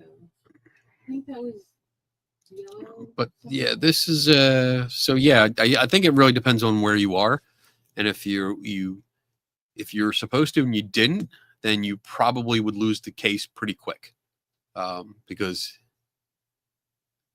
because I think you would have to have something in writing. I would think that would be part of the contract, whether it had to be disclosed right away or if you had to ask. I would have it written into the contract saying, I asked if the place was haunted. Landlord said no. Right. Or they said yes. So, I mean, it's something to think about. I don't see it. Me. Oh, wait, me. Carl. It was Carl. All right, Carl. Thank you, Carl. So I think I'm gonna add that to my ever-growing list of projects because I think that'd be interesting, especially for the magazine, the print magazine. I think that'd be an interesting topic to cover. All right. So what else we got? We got anything else? Carl, Kenny, how close was the Philadelphia experiment compared what allegedly happened? How close was the Philadelphia experiment compared to what allegedly happened? I don't understand. That's the same thing. So there was no Philadelphia experiment. What was the name of the ship? The ship was actually docked in New York. Philadelphia experiment. So yeah, what was it? The Eldridge, yeah. USS Eldridge was actually docked in New York. I have the logs to that because I looked into that a couple of years ago, and I do have a copy of the logs that show where the ship was, what it was doing. It's out for routine practices. It was out for exercises and refueling and refueling,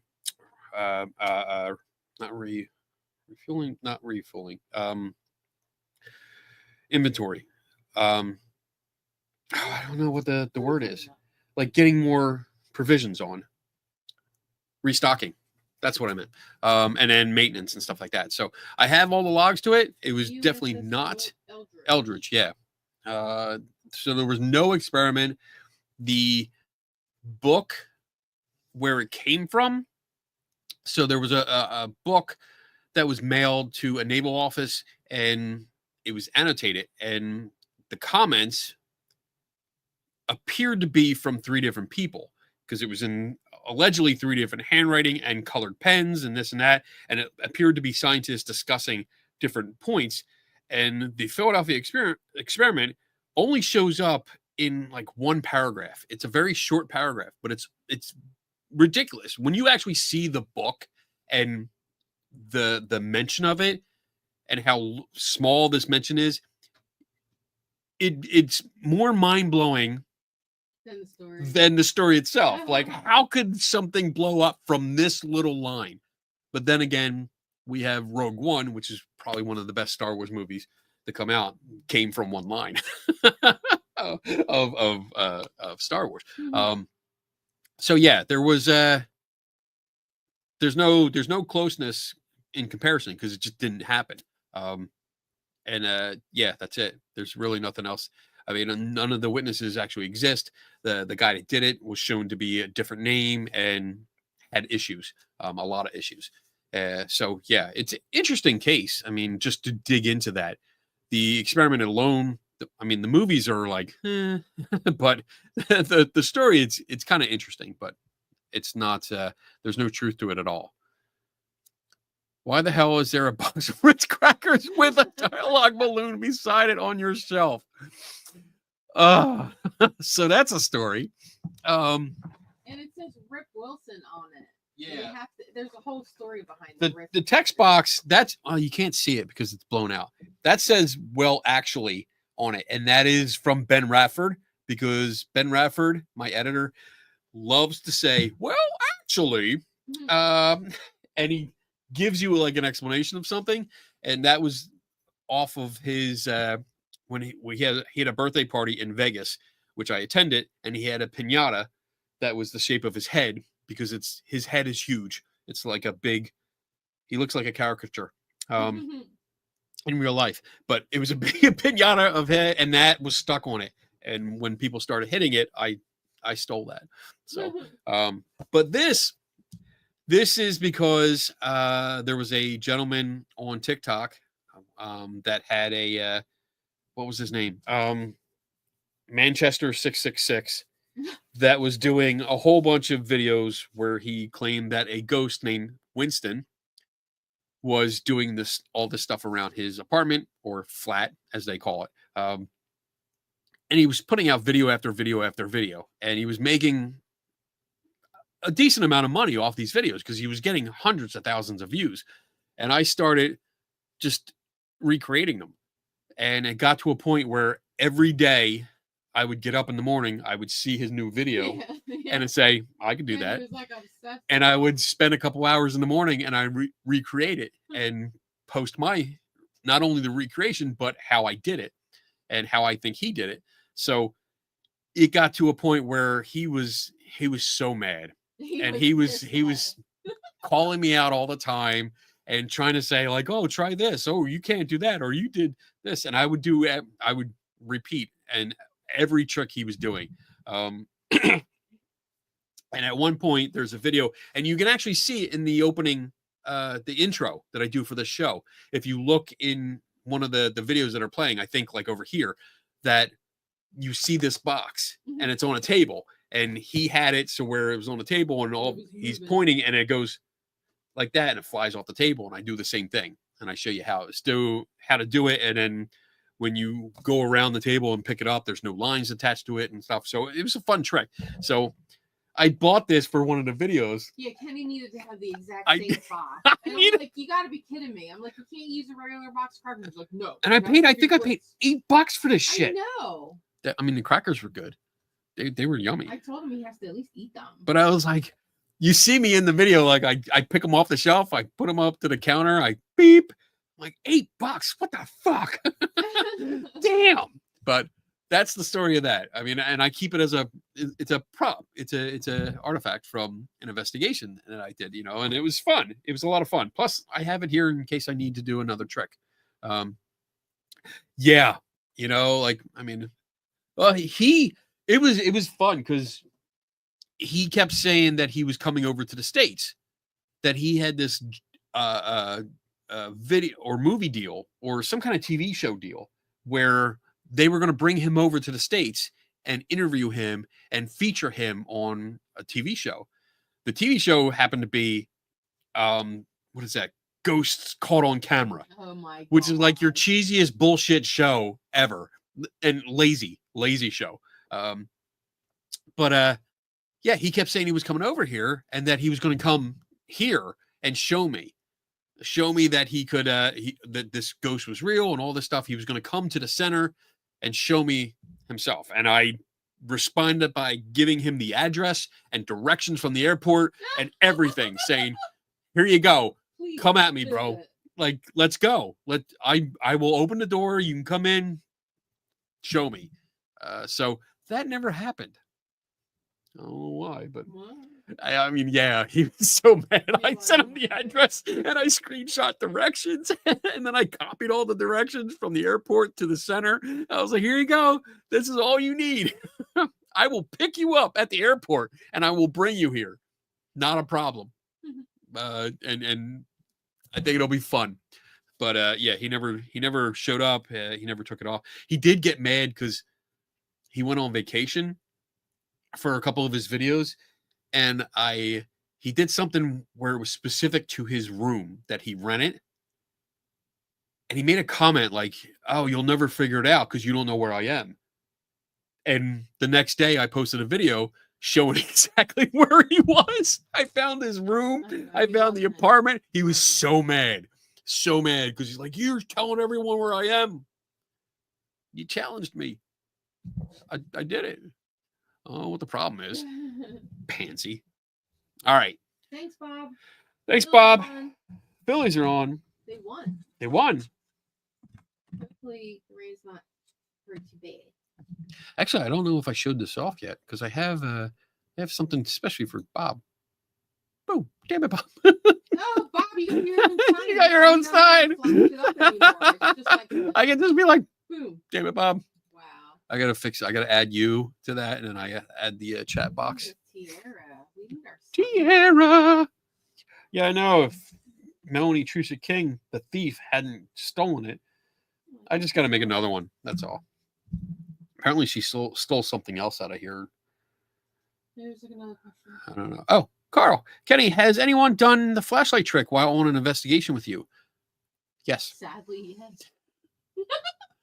So sad. So sad they are. You know, it's funny. Like, if you and I don't know how this is going to sound. I don't want to sound conceited or like overblown, but if you invite me out, like by all means, I will go out with almost anyone. If you invite me out, if you're a ghost hunting team or a ghost hunter yourself, or paranormal, whatever you want to call yourself, and you want me to come out and tag along, I will happily do it if it's within reason. You know, I can drive there or whatever. But if you're going to invite me out, make sure you know what you're doing or the equipment that you're using. Make sure you know how it works and how to interpret it. Because if you pull out a flashlight while I'm there, and you know I'm there, and you know we've already talked, and you know that I'm there to observe and watch, and I'm going to critique, and you pull out a fucking flashlight, and you twist the head and set it up and start talking to a flashlight, man, I'm going to make fun of you. I'm totally going to make fun of you the whole time, because that's just dumb. There's so much information out there on it that if you did not bother to research and understand the equipment that you're using and the process and how it works and what's behind it, the science behind what's happening, if you're not doing it, then you're lazy and you're incompetent. And I'm not, there's no being nice or about it. It's just you're deliberately being incompetent and just Wasting your time. you're wasting your time. You're wasting my time, especially if this is something that you're presenting as serious. And most especially if you're presenting it as serious. If you're doing it as just a hobby for fun because you're just nothing to do and you're not trying to influence anyone, it still sucks, but you know, it's on you. Flashlight trick, they're doing it for real. They're not doing it for fun. Yeah, I think and so. Although common sense would tell you a flashlight is used to shine light on things. When you want to use a flashlight, you don't unscrew it a little bit and say, "Oh, I think maybe it'll work, maybe it won't." Like, a yeah, flashlight is made to stay on and shine light when you need it, not to detect ghosts. And you don't unscrew it. there you go. Make that on. Make that turn on. Like, that's what I would do. Yeah, Like, people, stop. common sense. When you manipulate it, you actively manipulate the flashlight in order to get it to do something. You're cheating. Hands down, period, full stop, fade to black. You're cheating. And that's just dishonest and deceptive. And like I said, I'm going to make fun of you. I'm going to call you out. And that's definitely, if I'm going to make a video or write an article about the experience with you, yes, I'm going to call that out and say deliberately you are deceiving your audience. Turn me on. Here you go, Kenny. Do you get frustrated with people? Yes. All Yes, I do. the time, Pinky. All the time. Every time. I mean, I'm dropping F-bombs 20, 30, 40 times a You day. didn't even finish the sentence. I know. I didn't have to. I'm just like, Yeah. oh, and I see it. I see it. Do you get frustrated with people that still insist on using the DR60 when it has been proven to be a broken device? Yes. Yes. And just continues on with what I was just saying. There is information out there. Granted, like I've had the conversation with Dawson Toller about it, and I understand wanting to try it yourself. Like, you're curious. If you have the opportunity and it's somebody brings it along and you have the opportunity to have it and use it, then by all means try it out. But understand, like, there is information out there. There's plenty of information. I mean, not just the article that I wrote, or I think it was I did a video which was very detailed. I had all the documentation. I had everything, and it demonstrates, I think without a doubt, that it is a very, very flawed device and not capable of doing what people claim it's doing. So if you're still insistent on using it, I have to question whether you have bothered to look into it. And if you're calling yourself an investigator, which most people do in this community, if you're calling yourself an investigator, this is part of it. researching. Get your equipment. Yeah, you're supposed to understand the equipment that you're using, what it does, what it doesn't do, how to control for the environment when you're using it, how to interpret the data that's coming out of it. These are all basic ideas. So, I mean, all right, you don't get your autograph picture anymore. Wait. There was a question here. He wanted to know if it was possessed by a demon. Is my gift possessed by a demon? It might be. Now it is.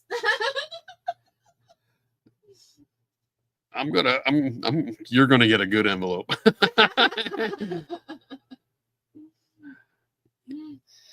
We're gonna have fun with it. All right. Here you go, Kenny. I mean, I wouldn't call. Kenny, have you gotten your copy of The Cancer of Superstition by Houdini?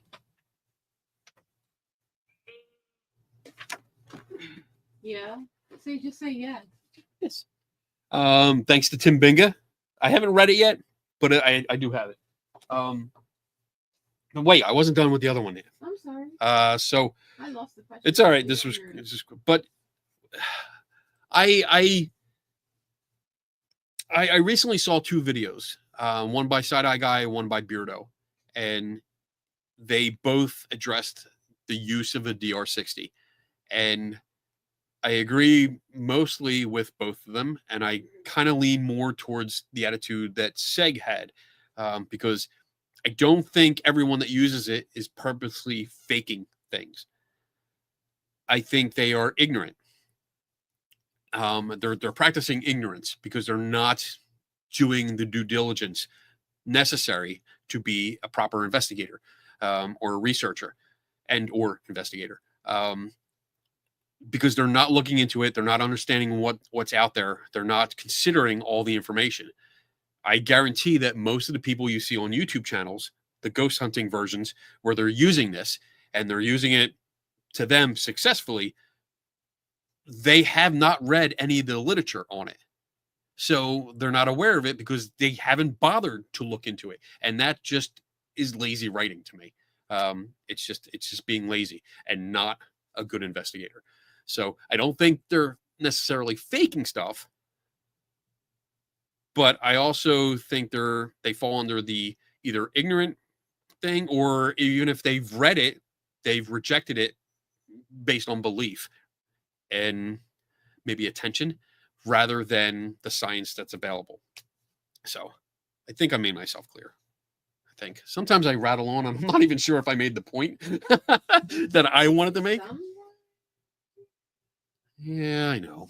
All right. It's getting late. You always rattle. Later in the show, the longer you rattle. The more I drink. Kenny, do you own any alleged haunted items? I do.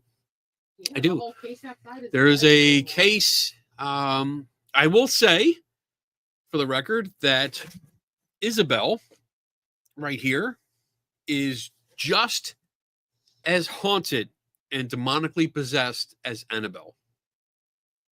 Guaranteed. And I will put that up against Annabelle any day. So, Tony Sparrow, if you're out there listening, let's put them together. Let's see what happens. Let's test this. But yeah, I do have there's a case. There's a couple of display cases out in the lobby here where there's plenty of objects that people have sent me or handed off to me over the years that they claim are haunted. Anywhere from radios that allegedly cause fires to dolls that walk around by themselves to a strange pointed carving that stabs men that are abusive. That's what was written on the napkin. There was literally a napkin.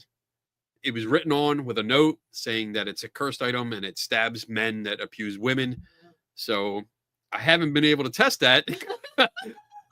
So anybody know an abusive man that I can loan this to see if something happens, because I just can't test it properly. I do. I have we call it the Jesus bat, and it's here. I have it on display. It is marked up with a lot of crosses that are burned into the bat. There's a Bible verse in there. There's a couple other things burned into it. And it's whether it's haunted itself or not, I don't know. It's more, I present it as a tool to bring awareness of mental health. So basically, so you were sent the murder. We probably have a few of them. We probably have. I have several voodoo dolls and stuff. I've had people send me things that are cursed that are supposed to curse me. Hasn't worked yet. I'm still here, bitches. Storm said she could try it. How about we send it to my ex? Oh man, that's yeah. I feel bad laughing. I mean that's horrible. Yeah, I'm sorry. I'd love to see if it works. Yeah, because then I mean we'd all be innocent, right? You can't blame us. That thing was possessed. We'll just mail it to him. It did it. Yeah, I'll mail it to you. You mail it to him.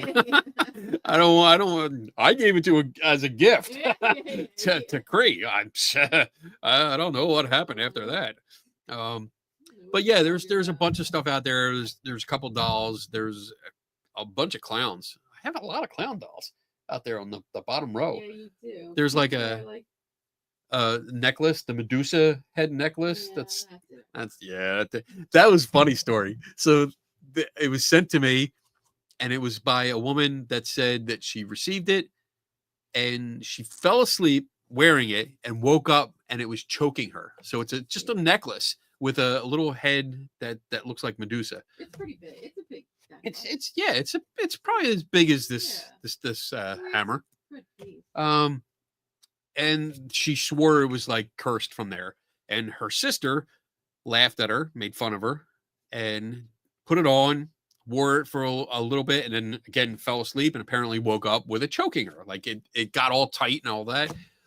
So they sent it to me and I wore it to bed, woke up the next morning, nothing. And I was doing TikTok videos like every other day on this kind of stuff. And I did a video saying, look, it didn't work. And somebody responded, or a bunch of people responded saying, well, it probably only works on women and not men. And I was like, well, that's insulting. You know, I'm being excluded. Yeah, exactly. So I volunteered Donna. Yeah, like, what the fuck? Honey, wear this to bed. Honey, wear this to bed. Chokes you. Yeah, just put it on. See what happens. What could go wrong? Right? What could go wrong? I am 100% confident nothing will happen. And nothing did. I was right. So, yeah, she wore it. Nothing happened. And now it sits in the display cabinet. Just showing off. Yeah, I got a bunch of stuff. Bunch of stuff. It's fun. If you ever come to visit Buffalo, New York, and you give me a heads up, you can come to the Center for Inquiry. We do tours during the week, normal business hours. We do tours, but if I happen to be here on the weekend and you're in the area, drop me a line, and if I'm here, I'll give you a tour. And you'll get to see it. If you think you're coming, because sometimes we're not here. Sometimes we're like floating away. Not in an RV yet, though. No, but we're looking for that. Maybe see if I can fund it. Sure, that'll happen. Kit Ford, why don't ghost hunters use speak and spell? It seems to be as sensible as any other equipment. I totally agree with you. I agree. We talked about this. Yeah, not only did we talk about it, but we have. Didn't we buy one? So I have what is that called? The animal, the toy that you pull the string and it's like I have that. Yeah. And I said, why don't I'll take this. I also have a Simon game that I take with me. Yeah. And because I'm like, it should be simple, the color, the button lights up a certain color. The ghost should be able to push it. Just like it does any other things. Like, people say, oh, knock this off the chair, roll this down the hallway, or do this or that. Push the fucking button. Right? Push the fucking button. I'm making it easy enough that it can be done, but not so easy that it is a flashlight trick.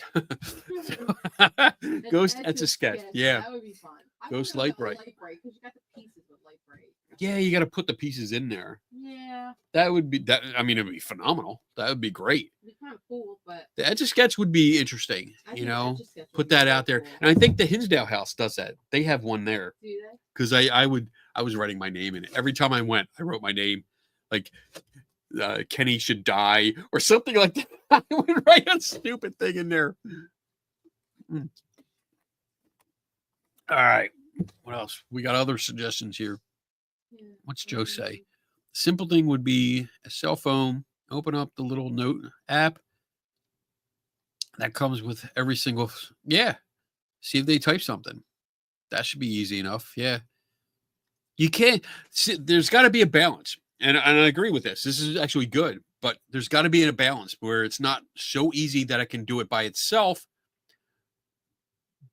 just hard enough that someone actually has to interact with it.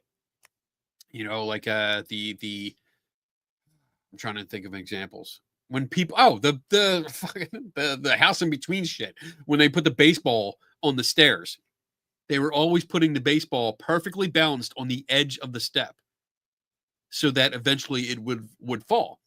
Plus that it's a ball, you know, like it's a ball. It's going to move. So like that is not a good test. That's a horrible test. It's very bad because it's a ball and you put it on the edge. And as we said in the video, me and Beardo did that you never saw them set it up. You only saw when it was already done. So you never saw them trying to set it up because I think I showed that in the video, my part where I was like, it took me a minute to actually get it to stay. So it's not that good. It's not good a test. Statement, it just always amazes me to think that ghosts that died in the 1800s know how to use 2000s technology. Shakes my head. Yes. It's there's always the assumption because you hear ghost hunters say, oh, see that device on the floor, you know, like go over there and touch it or get near it or talk to it, you know, like make it say, especially when they do the random word generators like the Ovilus, like, oh, here, communicate through this. And the simple question is, can you do that? Like the ghost hunters that are there, can you make this little box say specific words? If you can't, why would you assume that a ghost Can. Wow, that was good timing. Right. We're getting there. Right. Yeah. Good. Let's see. What about a Rubik's Cube on the edge? Or a Slinky? A slink. Kent, you're screwing with me. I had said, I made the suggestion that instead of a ball on the stairs, take a brick. Or even just take a block. I mean, I have blocks Anything here. that's square, not round, people. I have okay? my inspiration block here. But put that on the stairs and not on the edge Right. like Put it on like its that center. where it could probably tip with enough people running around, but put it against the back where it's like boom, put it against the back of the step. And then watch it move. I mean, it really shows. I wish filmmakers would be more honest with the people that they film, because they should have told the people in that documentary, The House in Between, this is not a good test. This is honestly dumb. Stop using this. Because they put out this whole documentary, an hour and a half, 2 hour documentary that shows a ghost hunting team and kind of like humiliates them. It makes them look really dumb. And I kind of feel bad for the ghost hunting team. I mean, they're doing it themselves anyway, but the documentary crew is exploiting that. But they probably don't realize it because they're like, oh yeah, the ball falls down. The amount of energy it would take to push it from the back of the step. I know, right, Bob? Yeah. Yeah, you'd have more luck using my psychic rock. It's a thing. All right. we're moving on. We're moving on. Oh, we're almost at time to play Donna's song. Donna's like, yeah, I know. We're moving on. Wayne Dawson, which paranormal team would you like to be a fly on the wall to catch them out faking? Oh my God. I would love, so we're talking fly on the wall, ninja, they don't know I'm there. Absolutely Ghost Adventures. But I need a little tiny camera to go on my little tiny fly on the wall shoulder so I can film it. I would love to be there when they do that, because I think they do a lot of shady shit. And honestly, I'm going to correct that. I think they used to do a lot of shady shit, but now I think they do a lot of shit right in front of you and then expect you to believe it anyway. And for more on that, check out my video that drops on Tuesday at 7 p.m. because we're going to address some of that. There's actually a part where I literally say almost the same exact thing. And then I show you what they do. Bob says psychic rock sounds like a style. Psychic rock. That's pretty good. I like that. Psychic rock. I don't know why I made this. I don't know. There's something. Oh, this is from Devil's Hole, New York. I went on the other side. This is when we went to we went hiking, and that's when our dog almost got killed from the not landslide, but you know when you're on the trail sometimes in your hike and it says falling rock, beware. Yeah, it actually worked. It actually happened. Falling fucking rock, and it was gonna take out my dog and my head. Wow, they like were huge. There were probably stones that were, and they weren't like boulders. They were fractured parts. So we're talking like almost like the shape of a record, which were like that big, like big rocks, and just coming down. You know, like deadly hubcaps from Twisted Metal. I love that game. Oh, like Kenny had to pull us behind a tree. I jumped behind a tree, yanked the dog by the leash because it was coming right. Oh yeah, it was almost a really bad day. Scary. Be careful when it says falling rock. Like pay attention. Like if you hear something falling, duck because it's coming. Get behind a tree. Don't duck. Don't duck. Just get behind a tree. Find a tree if you can. Yeah. And this path was so skinny, like it wasn't like you could run. It was like, oh yeah, you couldn't go up or down. You could only go forward and backward, and it was coming down from the side. So we were stuck, and it was like all over the side. It wasn't just coming down one side; it was coming down like a good 40 feet from where we were, and it was like, oh shit. But we made it. Yeah, all right, let's do another grab a duck. Bob says falling rock, grab a duck. That's what I heard. Grab a duck. Quack, quack, quack. That's what I said. Sacrifice the duck. That's exactly what Pinky. Why did you have to make me become so skeptical? And I am questioning everything. Good. Sorry, Pinky. Good. He does. He takes the fun out of everything. Do not. He does. Everything. That hurts my heart. No, it doesn't. It's true. That's right, because I don't have a heart. Black piece of coal. Nah, it's there. It's no, you know what? But he does question everything. Like, you have to say something, and he yells at me. Here we go. I do not yell at you. I am not abusive. Don't make me out to be. I'm gonna get stabbed. You said that. Well, you're like, I'll yell at you all the time. I do not yell at you. What? What? Are you? How high are you? Oh my God. Your one eye is going off on its own. That's because I'm tired. Yeah, it's blah, blah, blah, blah, blah, blah, blah. Yeah. All right. What was I gonna say? Now I lost it. I lost the thought. No, because like if I'm at home and I skeptical. Oh no. Like, oh, did you look that up? What? Who? Are your Who's sources? they? Who is they? Who is they? Don't say they say around me. I guarantee if you like, oh, they say, who's they? Exactly. Explain. I want identification. I want letters. I want everything. No. Think of it this way. Like being skeptical is not. is not a bad thing. It's not a downer. It actually is. I found it to be more enlightening. I found it to be more fun because you learn so much more when you ask these questions. Mommy,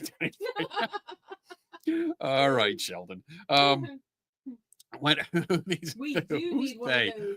That's a good idea. That is a good one, Bob. That's going to be called the Bob shirt. Who's they? Who's they?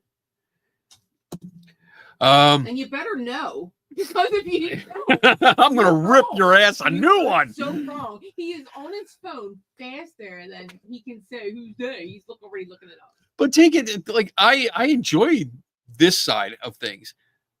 Because now I look at the other side. And I don't look at everyone like this, and I don't want people to take offense to it. But I look at diehard believers as kind of just lost. Like they're in a world, they're like, you believe what you want to believe, which is cool. I mean, I'm not knocking anyone like that. I don't know how to say it. You already started when you said diehard believers. Diehard believers. You're trying to put yourself in a hole. Right Yeah, I know. I really dug myself in a hole, no ladder. now. You're like, you're already screwed. I don't know. I feel better for myself knowing more.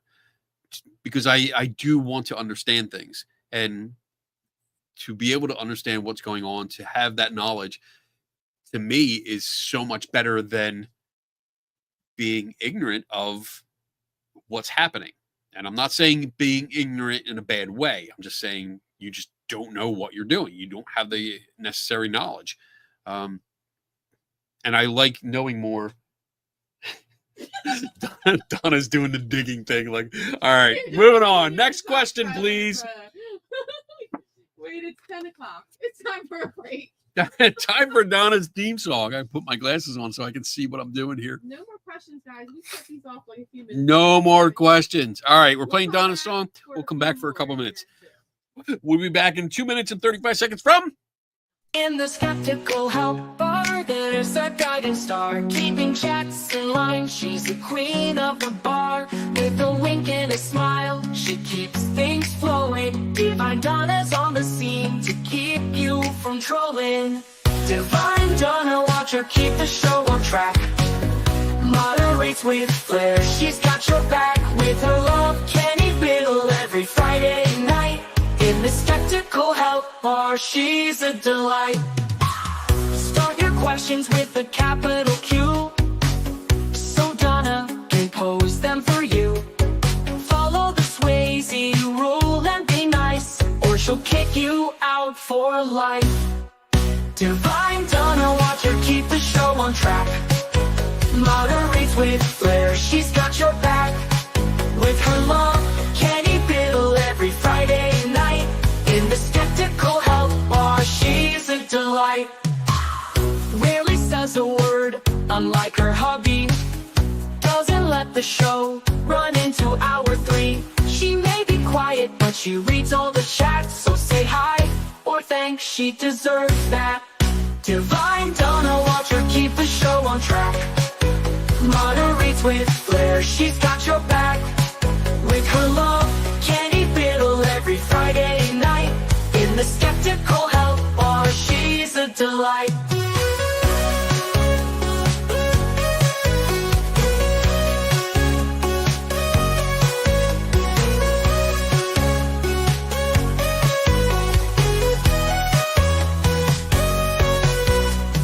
Rarely says a word, unlike her hubby.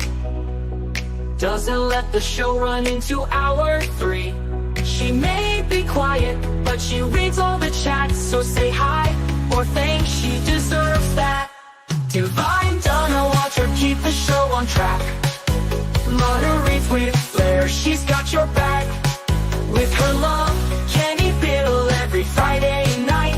In the skeptical help bar, she's a delight.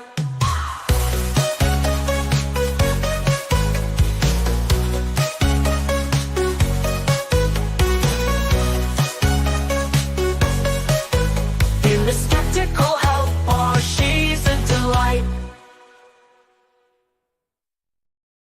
She is a delight. Mm, mm, mm. Yeah, even when we argue. Yeah, it's all good. Thanks, We guys. bicker. I appreciate all the support. We bicker. Well, they're all taking your side. No, they're just Son of a thanking me because bitch. they're saying Oh, I'm a okay. delight. You are a delight. And I'm just thanking You them. are such a delight. All right. You know what? Yeah, what? I feel like giving stuff away again. All right, let's do a spin. Let's do. All right, we're doing a spin. And then we have 3 questions. Let's do hashtag foot in mouth. Why? Who does that? I don't know. It just came to me when I was Oh. peeing. I was like, yeah, foot in mouth. Dig a hole. All right. Dig a hole. So yeah, let's see who wins something. In mouth? I'm gonna foot in mouth, all one word. I'm gonna show you in a second here. Wisdom's in. I'm gonna show you all one word. All One word. Yeah, fix that. Let's see. Start collecting. There you go. There's the hashtag foot in mouth. Start putting it up there. Because you all do it. It happens. It happens all the time. We all do it. There's so many times that I like, especially lately, I've been asking you a lot. Like, I don't know if what I say is appropriate anymore. And I want to express something and I'm not sure how to say it except bluntly. And sometimes that gets you in trouble, especially when you're doing it live and everyone in the world can tune in and watch And you say it. Yeah. And record it, clip it out, play it for everyone else. So ever for the end of time until the entire planet blows up. So yeah, I try to ask sometimes, and even when I talk to other people, I do that a lot. I tend to say, you know what, I want to say something. I don't mean to insult you, so let me know if I am, because that's not my intention. And then I say it. Usually it's okay.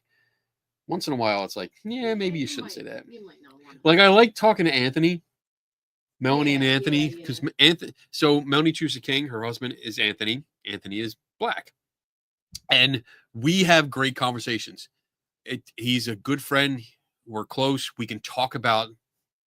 I can ask him questions about race that I'm not sure about. So I'm always like, I see something, I'm like, I look at him, and he's like, "Yeah, you can ask." I'm like, okay, good. All right, good. Because I know he's not going to, be mad at me for asking a question because I'm just not sure. So Yeah. I love being able to do that. But all right, I All think right, we're guys, good. we end. 21? We have a lot think- of people watching. I think There's 21 Julianne, people what was in. that? Yeah, that didn't come out right. Oh, I see what she's doing. You're being funny. You're not going to get in being funny. All right.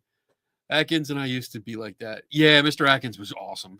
All right, here we go. You ready? Ready? I'm gonna draw and go. Ready? Oh, I'm ready to spin. No, we gotta Oh, draw all right, first. Hold on. Let's see who wins. Laura B. It's like, oh, I won. That's awesome. All right, Laura B, you won. Laura B is the winner. Let's see. Let's close this out so you can see Donna. Donna's over there spinning. Let's see. No Zach. baggins, no baggins.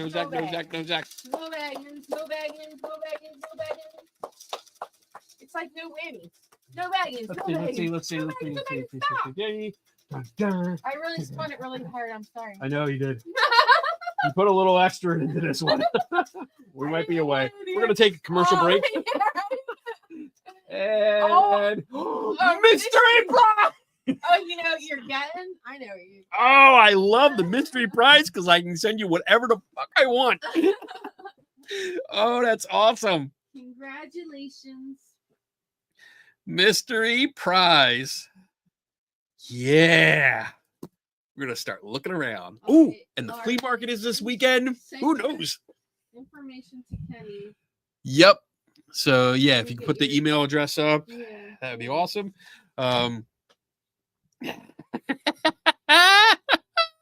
It's always fun. It's always fun. Really People, sucks. I won't let him do that. no.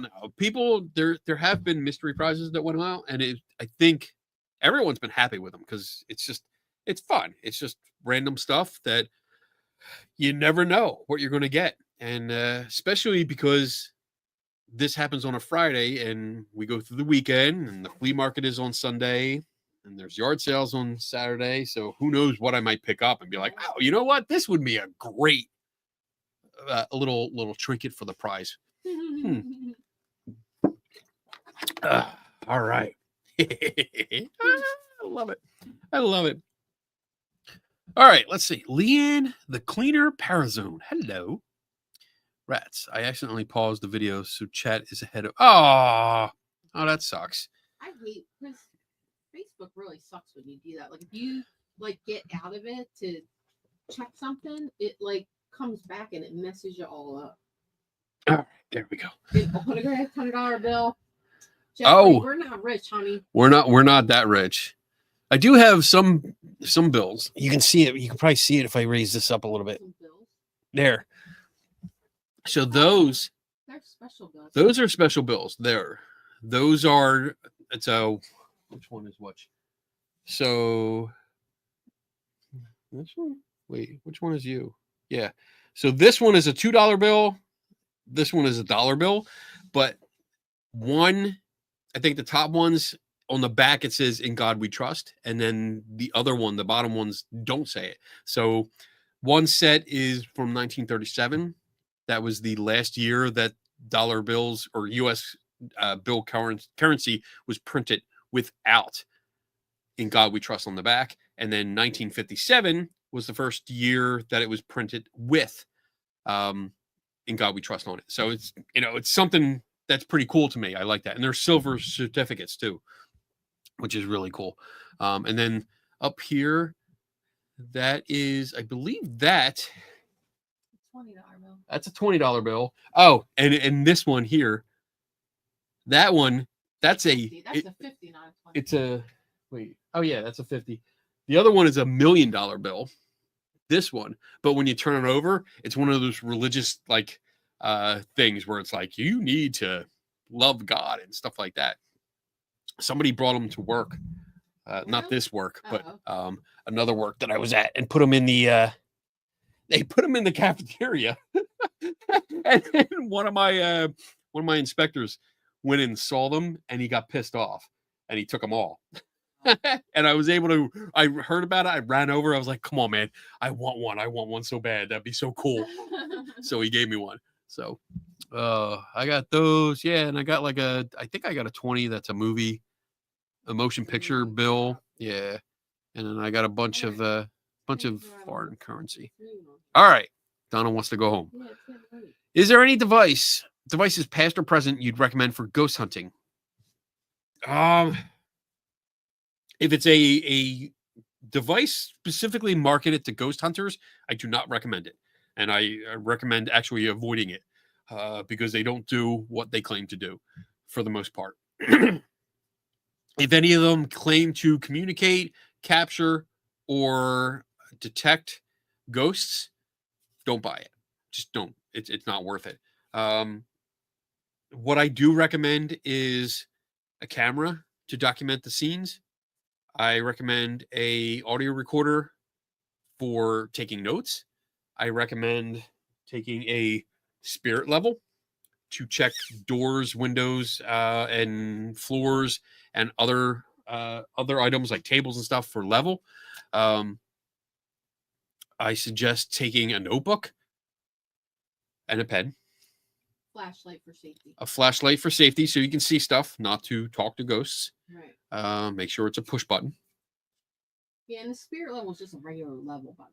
Yeah, it's called spirits because the fluid is what was used to be the fluid in here used to be from spirits, like alcohol. So not like ghost, but that's why it's a spirit level. Because I get that all the time. I say spirit level, and people are like, "What? I know, right? What is that?" And then it depends on what you're looking for, what you're going for. Because I do have a whole back. I have a forensic kit that I take with me to collect for evidence, and I have a kit that is for samples, any kind of samples that I can get, from hair to fluids to whatever I can collect and put into a protective encasement and have it tested later. Yeah, it really, that's really it. Like camera, recording device, notepad and paper. a ruler, a spirit level. Want to have a watch or some kind of timing device too. Yeah, a timing device would be good. But I mean, yeah, you can use your phone for that. Just in case you want to see if there's a pattern or intervals between like lights going on and off, or a noise that you hear. If it might be something cycling on, and you'll be able to pick that up if you calculate the intervals. And that's kind of it. I mean, I don't. It really depends on the situation. If you know where you're going, if you know the claims, because I always research the claims of a location before I go and the history before I go, so that if I know like somebody was there a couple years ago and they had a specific experience and I can bring some kind of equipment to measure for that, then I'll bring it. I usually bring everything anyway. I usually have everything in my car, and I just go from there. So good question though. Cree Storm, don't you ever wonder if the problem is we think with a living mind and they are no longer living? If there is life after death, couldn't they have different knowledge? Because we were talking about ghosts knowing Sure. what we're asking them to do. But even if it's different knowledge, for us to interact, they would still have to interact with our reality, which means it'd have to be something measurable. And to be something measurable, we would be able to measure it. So I don't know, like, the scenario in which you're asking this question. You ever wonder, think with a living mind? I mean, there is no frame of reference for not thinking with a living mind, because as far as we know, when a mind is, we were talking to this question came up when we were talking about investigations and ghosts and ghosts reacting with other equipment. Like, we're asking them to do something, but right, it could be like, if they're like 50 years old or younger than us, how would they know what equipment we're asking them to use? But it's still, we're talking about a different frame of reference that we don't have. So this question says, like, we are thinking with a living brain. That's what mind. That's what we have, and they are no longer living. So we're talking about a deceased nothing, because the brain is deceased. He's talking about a ghost. Yeah, that's what I'm talking about. Okay. If there is life after death, couldn't they have different knowledge? So yeah, it's possible, but there's nothing confirmed or verified. We don't know. This is all of this is pure speculation. And that's it, because we have no idea. We have no evidence that there is life after death. We have no evidence of, if there is life, what kind of life that is. We have no evidence of what kind of mindset, if any, there would be. But again, it comes back to, if there's entities like that and they can interact with our reality, that interaction would be measurable. To some degree, it would be measurable, because it would have an impact on us, whether it's visual, auditory, or tactile, or whatever. I mean, it would be measurable. Smash that like button. And we're simply not seeing that happen. Yeah, hit that like and subscribe to the channel. Yeah. Also subscribe to Center for Inquiry, because on Tuesday night at 7 p.m., they will be premiering for the first time any video in the history of CFI. Will be a YouTube premiere of my video. What is it called? What's the video called, Kenny? I don't know. Oh my gosh, you're promoting. I wasn't prepared for that. Oh. Damn it. Center for Inquiry. Gosh. I'm sorry, peeps. You think he would have known what he was like saying? You know, I'm not going to argue with you. Reviewing the Ghost Adventures Houdini Seance. The Houdini Seance. So yeah. Let me Put share. that link out there. I'm gonna share the entire freaking screen. It's going to be really cool. Boom. Tuesday, So 7 p.m. right Eastern there, Standard right Time. there, upcoming. Houdini Seance. There it is. I put myself in the seance with Zach. That's the only picture ever of Zach and I in the same room, and it's totally fake. Totally fake. Premieres in 3 days. August 19th, 7 p.m. Eastern Time. And there's the description. In this episode, Kenny takes a closer look at an alleged Houdini seance at the Winchester Mystery House, hosted by Zach Baggins and his Ghost Adventures crew. We take a deep dive into some of the historical claims made about Harry Houdini and his wife, Bess, along with an even deeper dive into the most shocking photographic evidence ever that Mr. Baggins got during the seance. Let's set some things straight, hear a correction from someone interviewed on the show, and recreate that shocking photograph. Let's investigate the investigators. Oh, this is a perfect shirt. I didn't even plan that. No. That's a happy accident right there. You should wear that shirt on Tuesday. Yeah. Oh, damn right. Damn right. So yeah, tune in for that. And I would greatly appreciate it because again, they are. This is the first time that they're doing any kind of like premiere on YouTube. It's not as really big deal, but it is for us because usually CFI or CSI both just post videos. It just goes up when it's ready and that's it. And I talked to my editor, Stephen Hupp, who I asked everyone to write a letter to to get me to go around with an RV. So yeah, I'm going to get a call for that. I reached out to him and said, hey, we haven't done this before.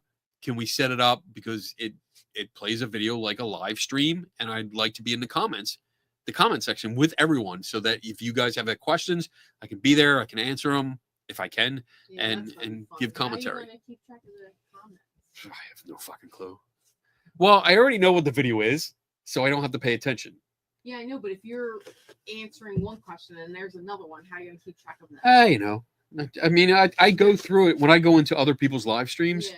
I usually, sometimes there's questions that come up for me and I'll answer them, but I'll be paying attention to the chat, not the video itself. Okay.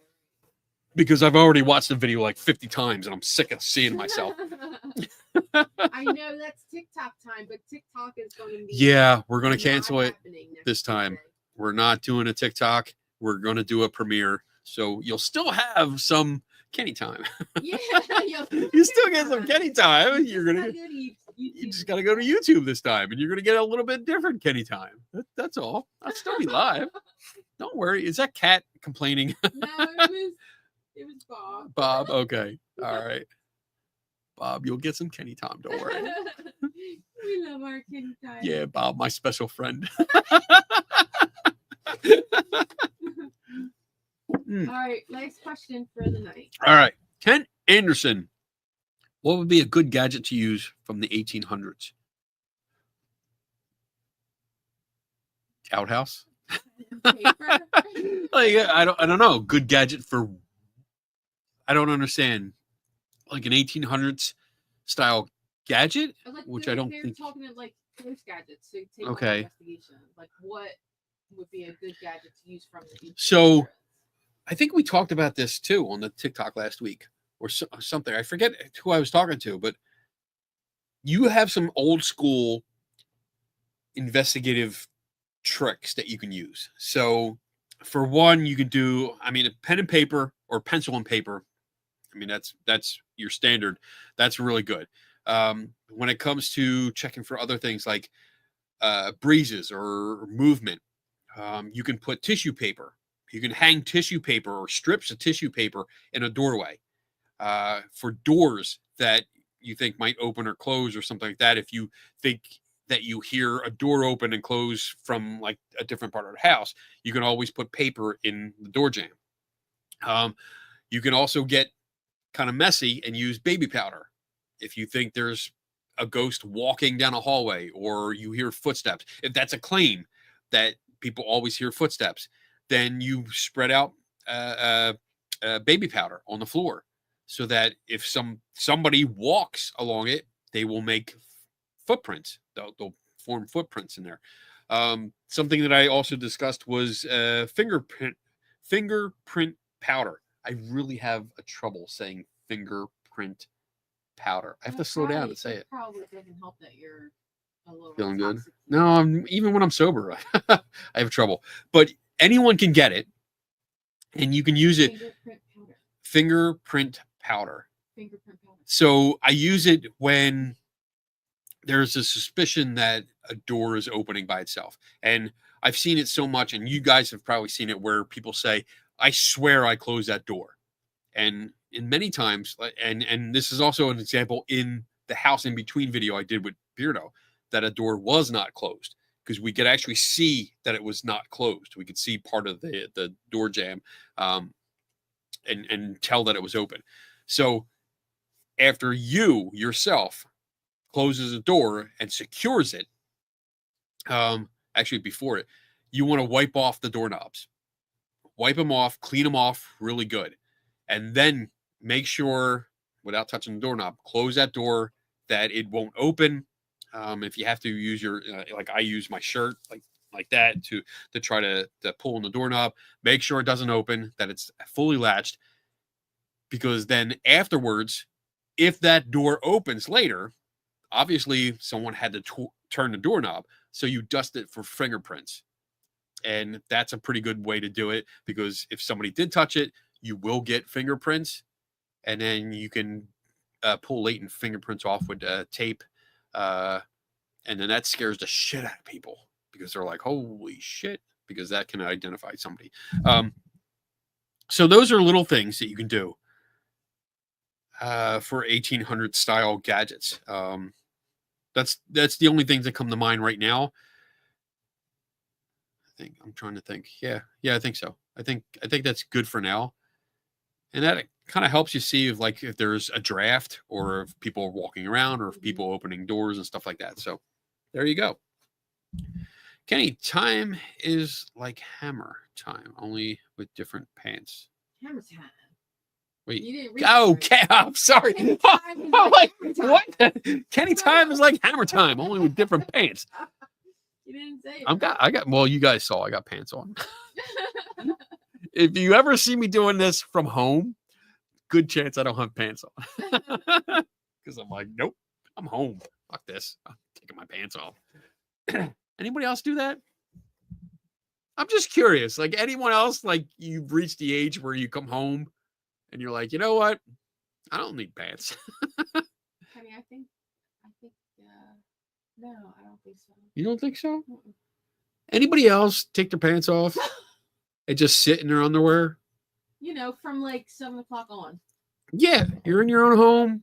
You're like, hey, you know, want to relax? Let the boys out. Bra for me. Oh, there you go. So that's the equivalent. I don't. Maybe I should start doing it. Screw it. Why do I have to wear one all night? Right.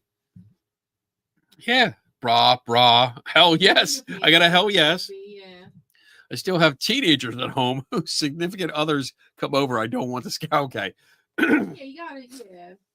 See, Kenny doesn't have anybody coming in the door. Right. And my son does the same thing. Our son walks around. Oh, because he's in his room most of the Right. time. So. Most of the time, yeah. But he'll come out to get food and have like nothing. I like that. I'm not admitting anything, but yes. Everybody knows. I could definitely live with I don't that go online feeling. or lives without clothes.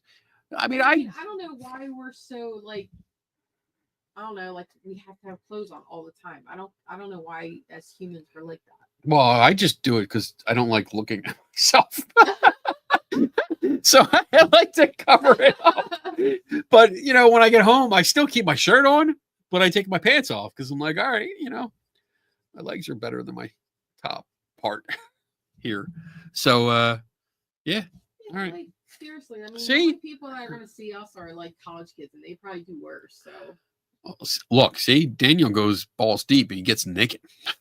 yeah, but Daniel, you're in the middle of friggin' nowhere. Like, Daniel can Daniel he can take off all his clothes in his run house, around the house. walk out to his mailbox, and still come back and not have anyone see him. I mean, if you have people coming in and out of your house all the time, I get that.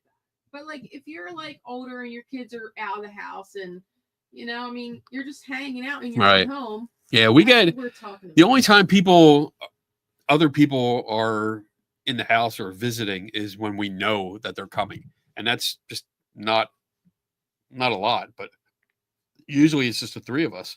So yeah, Yeah. like when I go home, I'm gonna walk in, pants are coming off. I'm gonna start watching YouTube or something like that until I get tired. Say, admittedly, every delivery person who has been here probably seen me without pants. Well, yeah.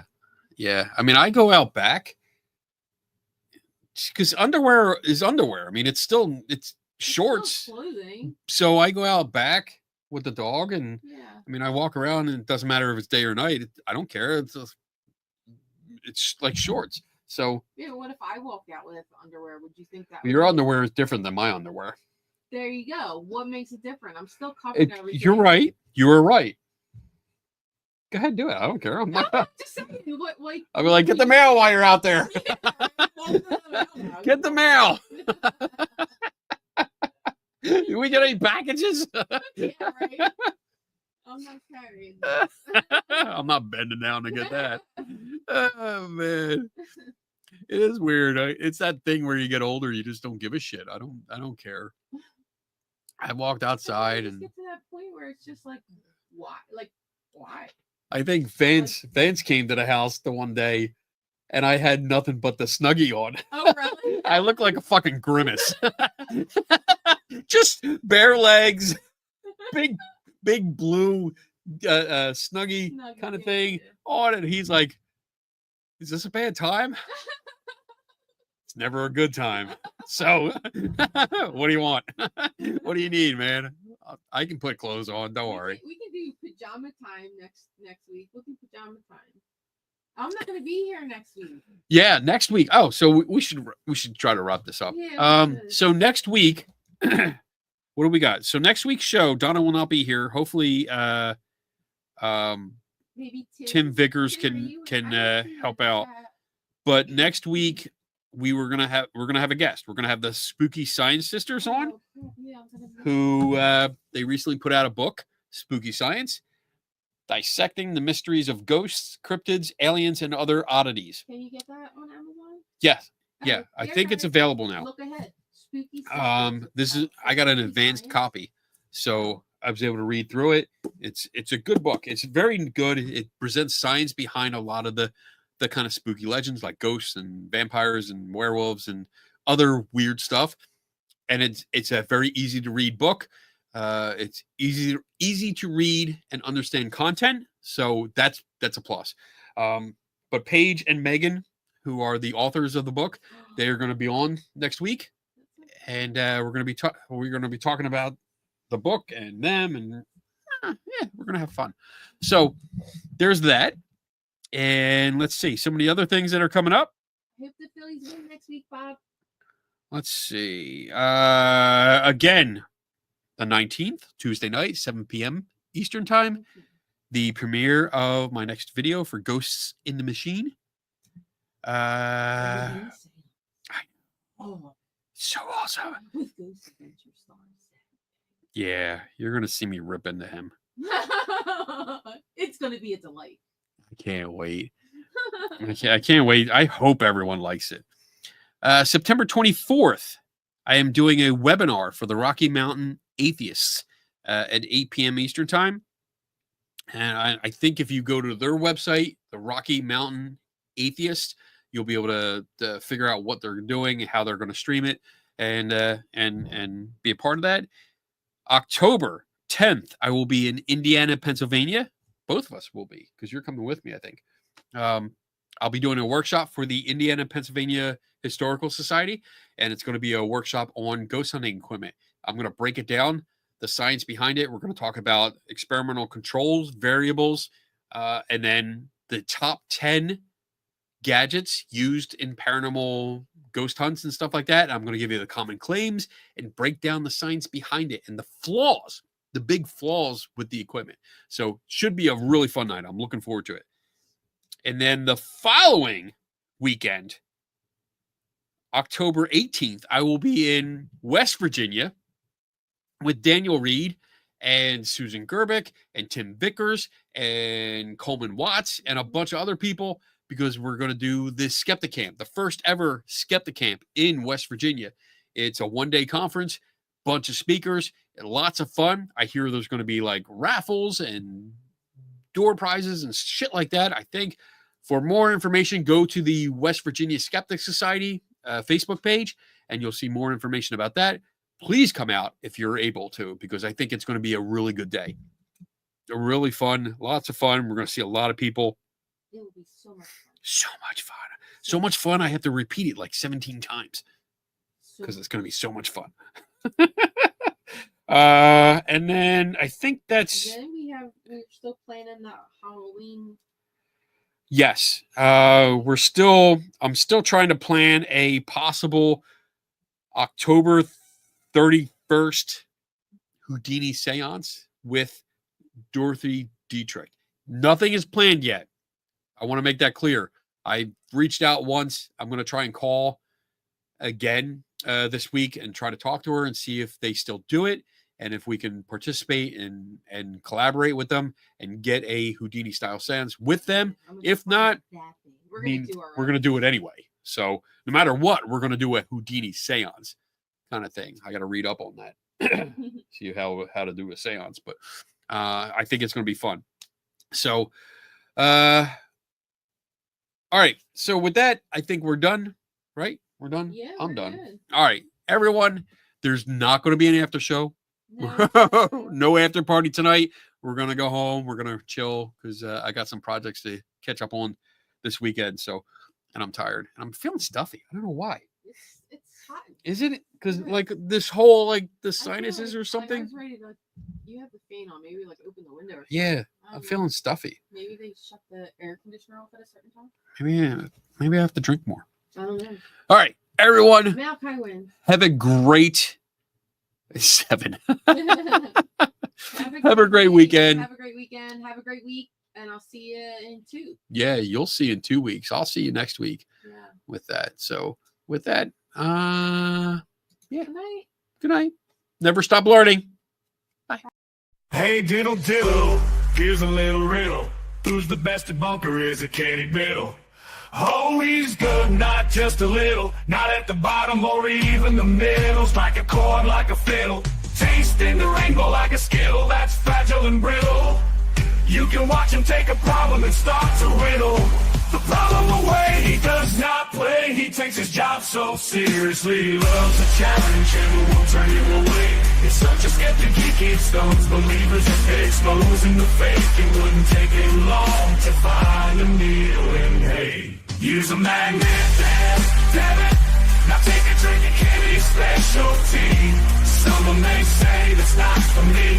To each their own, what really will be. Man, Kenny's such a skeptic, drinking skeptical tea. Like and subscribe, everybody turn notifications on. And go watch his show and forget about this song. Mr. Wizard or Bill Nye the Science Guy. Can you remember?